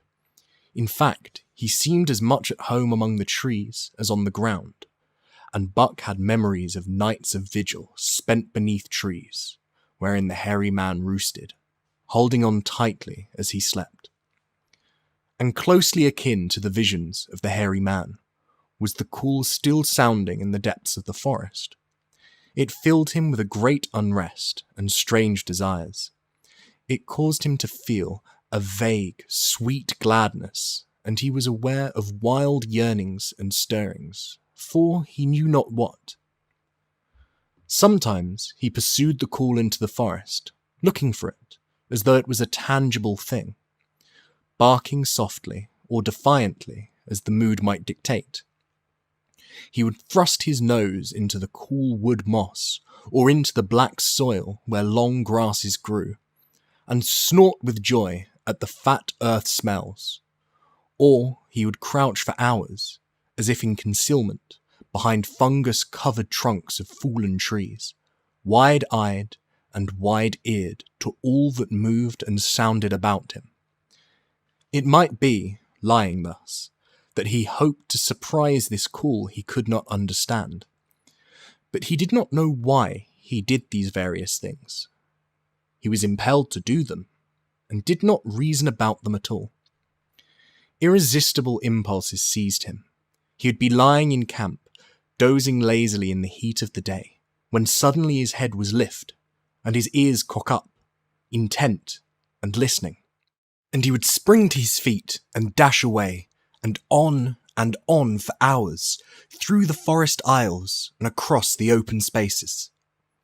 He loved to run down dry watercourses, and to creep and spy upon the bird life in the woods. For a day at a time, he would lie in the underbrush, where he could watch the partridges drumming and strutting up and down. But especially, he loved to run in the dim twilight of the summer midnights, listening to the subdued and sleepy murmurs of the forest, reading signs and sounds as man may read a book, and seeking for the mysterious something that called, waking or sleeping, at all times for him to come.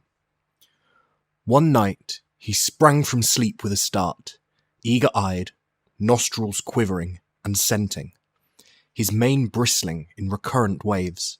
From the forest came the call, or one note of it, for the call was many-noted, distinct and definite as never before. A long-drawn howl, like, yet unlike, any noise made by husky dog, and he knew it, in the old familiar way, as a sound heard before. He sprang through the sleeping camp, and in swift silence dashed through the woods. As he drew closer to the cry, he went more slowly, with caution in every movement, till he came to an open place among the trees, and looking out, saw, erect on haunches, with nose pointed to the sky, a long, lean, timber wolf. He had made no noise, yet it ceased from its howling, and tried to sense his presence. Buck stalked into the open, half crouching, body gathered compactly together, tail straight and stiff, feet falling with unwonted care. Every movement advertised coming threatening and overture of friendliness.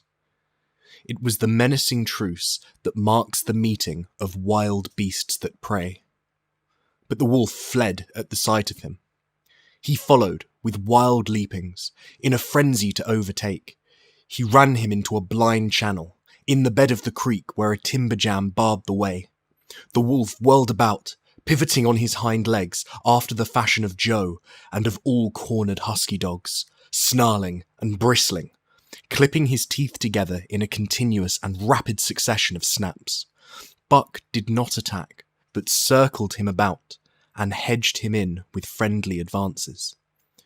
The wolf was suspicious and afraid, for Buck made 3 of him in weight, while his head barely reached Buck's shoulder.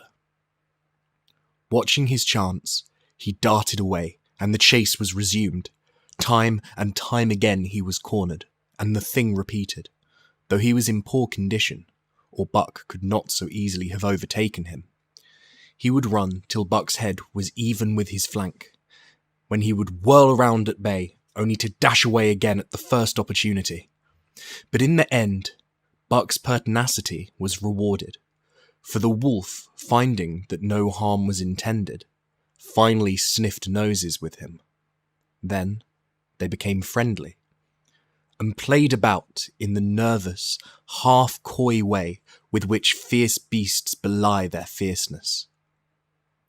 After some time of this, the wolf started off at an easy lope in a manner that plainly showed he was going somewhere. He made it clear to Buck that he was to come, and they ran side by side through the sombre twilight, straight up the creek bed, into the gorge from which it issued, and across the bleak divide where it took its rise. On the opposite slope of the watershed, they came down into a level country, where were great stretches of forest and many streams, the sun rising higher and the day growing warmer. Buck was wildly glad. He knew he was at last answering the call, running by the side of his wood brother toward the place from where the call surely came. Old memories were coming upon him fast, and he was stirring to them, as of old he stirred to the realities of which they were the shadows. He had done this thing before, somewhere in that other and dimly remembered world, and he was doing it again, now, running free in the open, the unpacked earth underfoot, the wide sky overhead. They stopped by a running stream to drink, and, stopping, Buck remembered John Thornton. He sat down. The wolf started on toward the place from where the call surely came, then returned to him, sniffing noses and making actions as though to encourage him. But Buck turned about and started slowly on the backtrack. For the better part of an hour, the wild brother ran by his side, whining softly. Then he sat down, pointed his nose upward, and howled. It was a mournful howl, and as Buck held steadily on his way, he heard it grow faint and fainter until it was lost in the distance. John Thornton was eating dinner when Buck dashed into camp and sprang upon him in a frenzy of affection, overturning him, scrambling upon him, licking his face, biting his hand, playing the general tomfool as John Thornton characterized it, the while he shook Buck back and forth and cursed him lovingly. For 2 days and nights, Buck never left camp, never let Thornton out of his sight.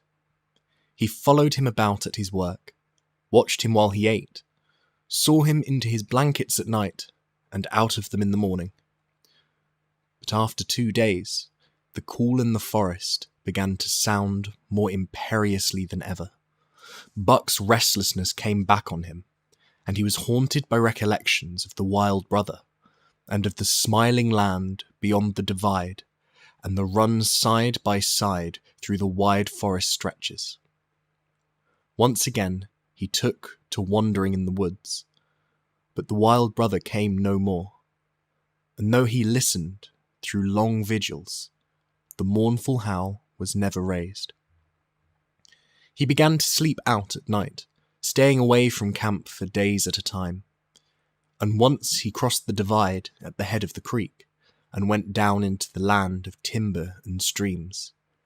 There he wandered for a week, seeking vainly for fresh sign of the wild brother, killing his meat as he travelled, and travelling with the long, easy lope that seems never to tire. He fished for salmon in a broad stream that emptied somewhere into the sea, and by this stream he killed a large black bear, blinded by the mosquitoes, while likewise fishing and raging through the forest, helpless and terrible. Even so, it was a hard fight, and it aroused the latent remnants of Buck's ferocity. And 2 days later, when he returned to his kill and found a dozen wolverines quarrelling over the spoil, he scattered them like chaff, and those that fled left 2 behind who would quarrel no more. The blood longing became stronger than ever before. He was a killer, a thing that preyed, living on the things that lived, unaided, alone, by virtue of his own strength and prowess, surviving triumphantly in a hostile environment where only the strong survived. Because of all of this, he became possessed of a great pride in himself, which communicated itself like a contagion to his physical being. It advertised itself in all his movements, was apparent in the play of every muscle, spoke plainly as speech in the way he carried himself, and made his glorious furry coat, if anything, more glorious. But for the stray brown on his muzzle and above his eyes, and for the splash of white hair that ran midmost down his chest, he might well have been mistaken for a gigantic wolf, larger than the rest of the breed. From his Saint Bernard father, he had inherited size and weight, but it was his shepherd mother who had given shape to that size and weight. His muzzle was the long wolf muzzle, save that it was larger than the muzzle of any wolf, and his head, somewhat broader, was the wolf head on a massive scale. His cunning was wolf cunning, and wild cunning. His intelligence, shepherd intelligence, and St. Bernard intelligence. And all this, plus an experience gained in the fiercest of schools, made him as formidable a creature as any that roamed the wild. A carnivorous animal living on a straight meat diet, he was in full flower, at the high tide of his life, overspilling with vigour and virility. When Thornton passed a caressing hand along his back, a snapping and crackling followed the hand, each hair discharging its pent magnetism at the contact. Every part, brain and body, nerve tissue and fibre, was keyed to the most exquisite pitch, and between all the parts there was a perfect equilibrium or adjustment. To sights and sounds and events which required action, he responded with lightning-like rapidity. Quickly as a husky dog could leap to defend from attack or to attack, he could leap twice as quickly. He saw the movement or heard sound, and responded in less time than another dog required to compass the mere seeing or hearing. He perceived and determined and responded in the same instant. In point of fact, the 3 actions of perceiving, determining, and responding were sequential, but so infinitesimal were the intervals of time between them that they appeared simultaneous. His muscles were surcharged with vitality and snapped into play sharply, like steel springs.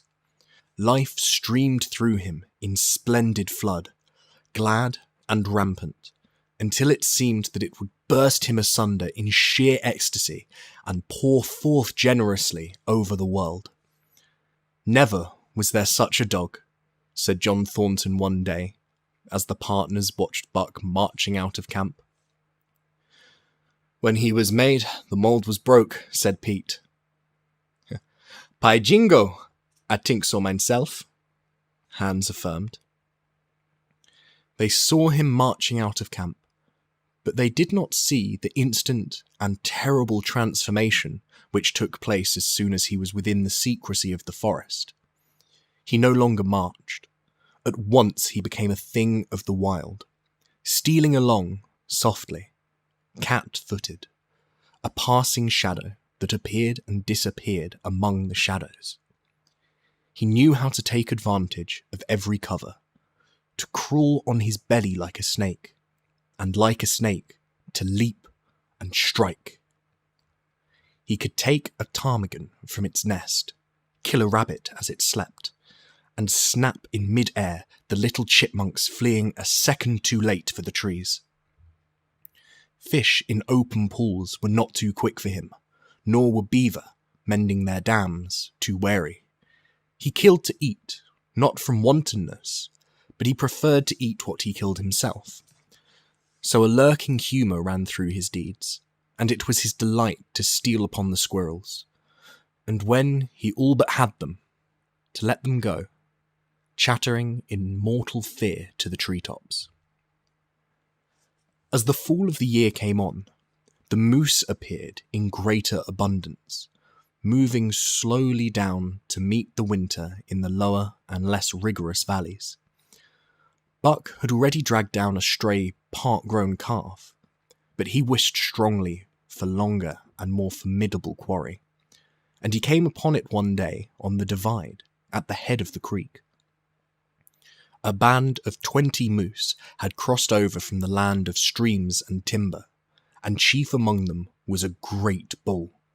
He was in a savage temper, and standing over 6 feet from the ground, he was as formidable an antagonist as even Buck could desire. Back and forth, the bull tossed his great, palmeted antlers, branching to 14 points and embracing 7 feet within the tips. His small eyes burned with a vicious and bitter light, while he roared with fury at the sight of Buck. From the bull's side, just forward of the flank, protruded a feathered arrow end, which accounted for his savageness.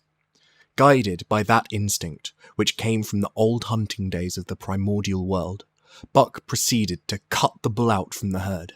It was no slight task. He would bark and dance about in front of the bull, just out of reach of the great antlers and of the terrible splay hoofs, which could have stamped his life out with a single blow. Unable to turn his back on the fanged danger and go on, the bull would be driven into paroxysms of rage. At such moments he charged Buck, who retreated carefully, luring him on by a simulated inability to escape. But when he was thus separated from his fellows, 2 or 3 of the younger bulls would charge back upon Buck and enable the wounded bull to rejoin the herd. There is a patience of the wild. Dogged, tireless, persistent as life itself, that holds motionless for endless hours the spider in its web, the snake in its coils, the panther in its ambuscade.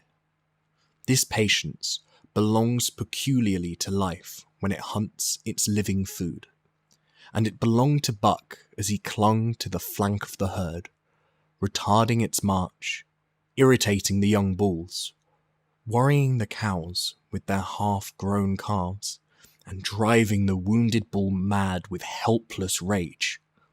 For half a day this continued. Buck multiplied himself, attacking from all sides, enveloping the herd in a whirlwind of menace, cutting out his victim as fast as it could rejoin its mates, wearing out the patience of the creatures preyed upon, which is a lesser patience than that of creatures preying. As the day wore along, and the sun dropped to its bed in the northwest, the darkness had come back, and the full nights were 6 hours long. The young bulls retraced their steps, more and more reluctantly to the aid of their beset leader. The downcoming winter was harrying them on to the lower levels, and it seemed they could never shake off this tireless creature that held them back. Besides, it was not the life of the herd, or of the young bulls, that was threatened. The life of only one member was demanded, which was a remoter interest than their lives, and in the end, they were content to pay the toll. As twilight fell, the old bull stood with lowered head, watching his mates. The cows he had known, the calves he had fathered, the bulls he had mastered, as they shambled on at a rapid pace through the fading light. He could not follow, for before his nose leaped the merciless fanged terror that would not let him go. 300 weight more than half a ton he weighed. He had lived a long, strong life, full of fight and struggle. And at the end, He faced death at the teeth of a creature whose head did not reach beyond his great knuckled knees. From then on, night and day, Buck never left his prey. Never gave it a moment's rest, never permitted it to browse the leaves of trees or the shoots of young birch and willow. Nor did he give the wounded bull opportunity to slake his burning thirst in the slender trickling streams they crossed. Often, in desperation, he burst into long stretches of flight.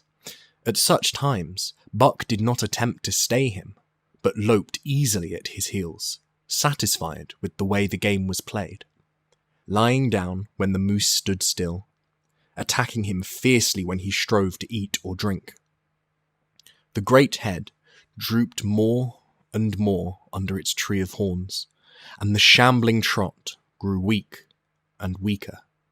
He took to standing for long periods, with nose to the ground, and dejected ears dropped limply. And Buck found more time in which to get water for himself, and in which to rest. At such moments, panting, with red, lolling tongue, and with eyes fixed upon the big bull. It appeared to Buck that a change was coming over the face of things. He could feel a new stir in the land. As the moose was coming into the land, other kinds of life were coming in. Forest and stream and air seemed palpitant with their presence. The news of it was borne in upon him, not by sight or sound or smell, but by some other and subtler sense. He heard nothing, saw nothing, yet knew that the land was somehow different, that through it strange things were afoot and ranging, and he resolved to investigate after he had finished the business in hand. At last, at the end of the 4th day, he pulled the great moose down. For a day and a night he remained by the kill, eating and sleeping, turn and turn about. Then, rested, refreshed and strong, he turned his face towards camp and John Thornton. Rested, refreshed and strong, he turned his face towards camp and John Thornton. He broke into the long, easy lope and went on hour after hour, never at loss for the tangled way, heading straight home through strange country with a certitude of direction that put man and his magnetic needle to shame. As he held on, he became more and more conscious of the new stir in the land. There was life abroad in it, different from the life which had been there throughout the summer. No longer was this fact borne in upon him in some subtle, mysterious way. The birds talked of it, the squirrels chattered about it, the very breeze whispered of it. Several times he stopped and drew in the fresh morning air in great sniffs, reading a message which made him leap on with greater speed. He was oppressed with a sense of calamity happening. If it were not, calamity already happened. And as he crossed the last watershed and dropped down into the valley toward camp, he proceeded with greater caution. 3 miles away, he came upon a fresh trail that sent his neck hair rippling and bristling. It led straight toward camp and John Thornton.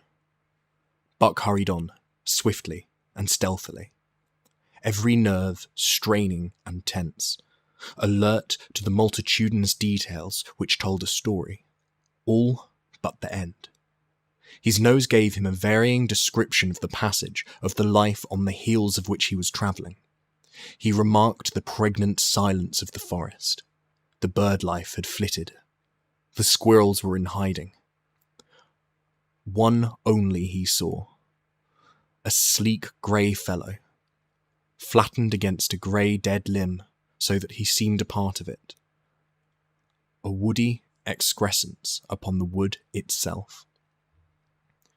As Buck slid along with the obscureness of a gliding shadow, his nose was jerked suddenly to the side, as though a positive force had gripped it and pulled it. He followed the new scent into a thicket, and found Nig. He was laying on his side, dead, where he had dragged himself, an arrow protruding, head and feathers, from either side of his body. 100 yards further on, Buck came upon one of the sled dogs Thornton had brought in Dawson. The dog was thrashing about in a death struggle, directly on the trail, and Buck passed around him without stopping. From the camp came the faint sound of many voices, rising and falling in a sing-song chant. Bellying forward to the edge of the clearing, he found Hans, lying on his face, feathered with arrows like a porcupine. At the same instant, Buck peered out where the spruce bough lodge had been and saw what made his hair leap straight up on his neck and shoulders. A gust of overpowering rage swept over him. He did not know that he growled, but he growled aloud with a terrible ferocity. For the last time in his life, he allowed passion to usurp cunning and reason. And it was because of this great love for John Thornton that he lost his head. The Yeehats were dancing about the wreckage of the Spruce Bough Lodge when they heard a fearful roaring, and saw, rushing upon them, an animal the like of which they had never seen before. It was Buck, a live hurricane of fury, hurling himself upon them in a frenzy to destroy.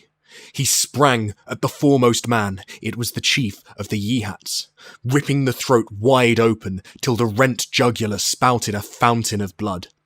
He did not pause to worry the victim, but ripped in passing, with the next bound tearing wide the throat of a second man. There was no withstanding him. He plunged about in their very midst, tearing, rending, destroying, in constant and terrible motion which defied the arrows they discharged at him.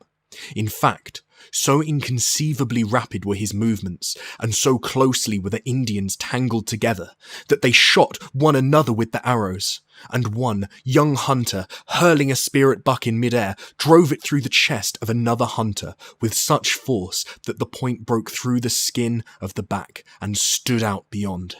Then a panic seized the Yeehats, and they fled in terror to the woods, proclaiming they fled the advent of the evil spirit. And truly, Buck was the fiend incarnate, raging at their heels and dragging them down like deer as they raced through the trees. It was a fateful day for the Yeehats. They scattered far and wide over the country, and it was not till a week later that the last of their survivors gathered together in a lower valley and counted their losses. As for Buck, wearying of the pursuit, he returned to the desolated camp. He found Pete where he had been killed in his blankets in the first moment of surprise.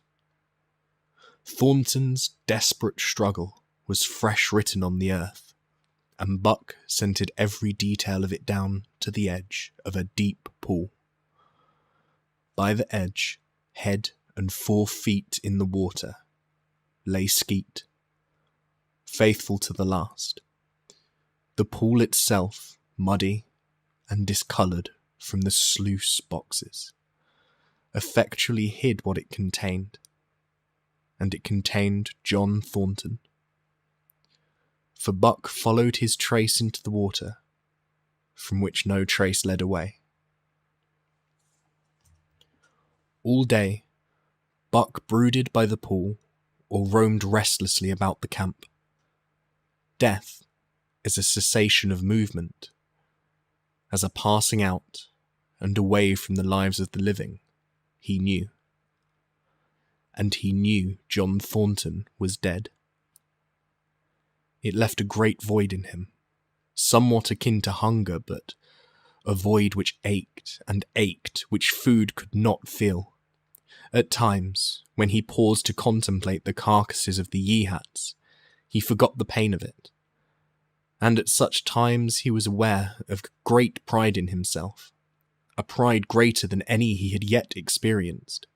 He had killed man, the noblest game of all, and he had killed in the face of the law, of club and fang. He sniffed the bodies curiously. They had died so easily. It was harder to kill a husky dog than them. They were no match at all.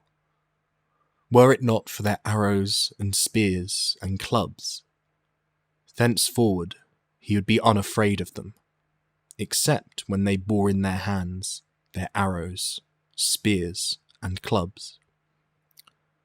Night came on, and a full moon rose high over the trees into the sky, lighting the land till it lay bathed in ghostly day. And with the coming of the night, brooding and mourning by the pool, Buck became alive to a stirring of the new life in the forest, other than which the Yeehats had made. He stood up, listening and scenting. From far away drifted a faint, sharp yelp, followed by a chorus of similar sharp yelps. As the moments passed, the yelps grew closer and louder. Again, Buck knew them as things heard in that other world which persisted in his memory. He walked to the centre of the open space and listened. It was the call. The many-noted call, sounding more luringly and compellingly than ever before. And as never before, he was ready to obey. John Thornton was dead. The last tie was broken. Man and the claims of man no longer bound him. Hunting their living meat, as the Yeehats were hunting it, on the flanks of the migrating moose, the wolf pack had at last crossed over from the land of streams and timber and invaded Buck's Valley. Into the clearing where the moonlight streamed, they poured in a silvery flood, and in the centre of the clearing stood Buck, motionless as a statue, waiting their coming. They were awed, so still and large he stood, and a moment's pause fell, till the boldest one leapt straight for him. Like a flash, Buck struck, breaking the neck. Then he stood, without movement, as before, the stricken wolf rolling in agony behind him. 3 others tried it in sharp succession, and one after the other they drew back, streaming blood from slashed throats or shoulders. This was sufficient to fling the whole pack forward, pell-mell, crowded together, blocked and confused by its eagerness to pull down the prey. Buck's marvellous quickness and agility stood him in good stead. Pivoting on his hind legs and snapping and gashing, he was everywhere at once, presenting a front which was apparently unbroken, so swiftly did he whirl and guard from side to side. But, to prevent them from getting behind him, he was forced back, down past the pool and into the creek bed, till he brought up against a high gravel bank. He worked along to a right angle in the bank, which the men had made in the course of mining, and in this angle he came to bay, protected on 3 sides and with nothing to do but face the front. And so well did he face it, that at the end of half an hour the wolves drew back, discomfited. The tongues of all were out and lolling, the white fangs showing cruelly white in the moonlight. Some were lying down with heads raised and ears pricked forward. Others stood on their feet watching him, and still others were lapping water from the pool. One wolf, long and lean and grey, advanced cautiously in a friendly manner, and Buck recognised the wild brother with whom he had run for a night and a day. He was whining softly, and as Buck whined, they touched noses. Then an old wolf, gaunt and battle-scarred, came forward. Buck writhed his lips into the preliminary of a snarl, but sniffed noses with him. Whereupon the old wolf sat down, pointed nose at the moon, and broke out the long wolf howl. The others sat down and howled, and now the call came to Buck in unmistakable accents. He too sat down and howled. This over, he came out of his angle, and the pack crowded around him, sniffing in half-friendly, half-savage manner. The leaders lifted the yelp of the pack and sprang away into the woods. The wolves swung in behind, yelping in chorus, and Buck ran with them, side by side, with the wild brother yelping as he ran. And here may well end the story of Buck. The years were not many when the Yeehats noted a change in the breed of timber wolves, for some were seen with splashes of brown on head and muzzle, and with a rift of white centering down the chest. But more remarkable than this, the Yeehats tell of a ghost dog that runs at the head of the pack. They are afraid of this ghost dog, for it has cunning greater than they, stealing from their camps in fierce winters, robbing their traps, slaying their dogs, and defying their bravest hunters. Nay, the tale grows worse. Hunters there are who fail to return to the camp, and hunters there have been whom their tribesmen found with throats slashed cruelly open, and with wolf prints about them in the snow greater than the prints of any wolf. Each fall, when the Yeehats follow the movement of the moose, there is a certain valley which they never enter.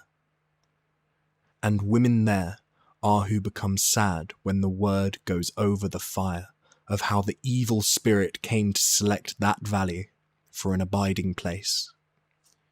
In the summers, there is one visitor, however, to that valley of which the Yeehats do not know.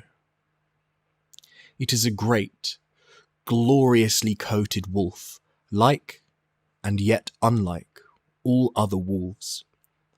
He crosses alone from the smiling timberland and comes down into an open space among the trees.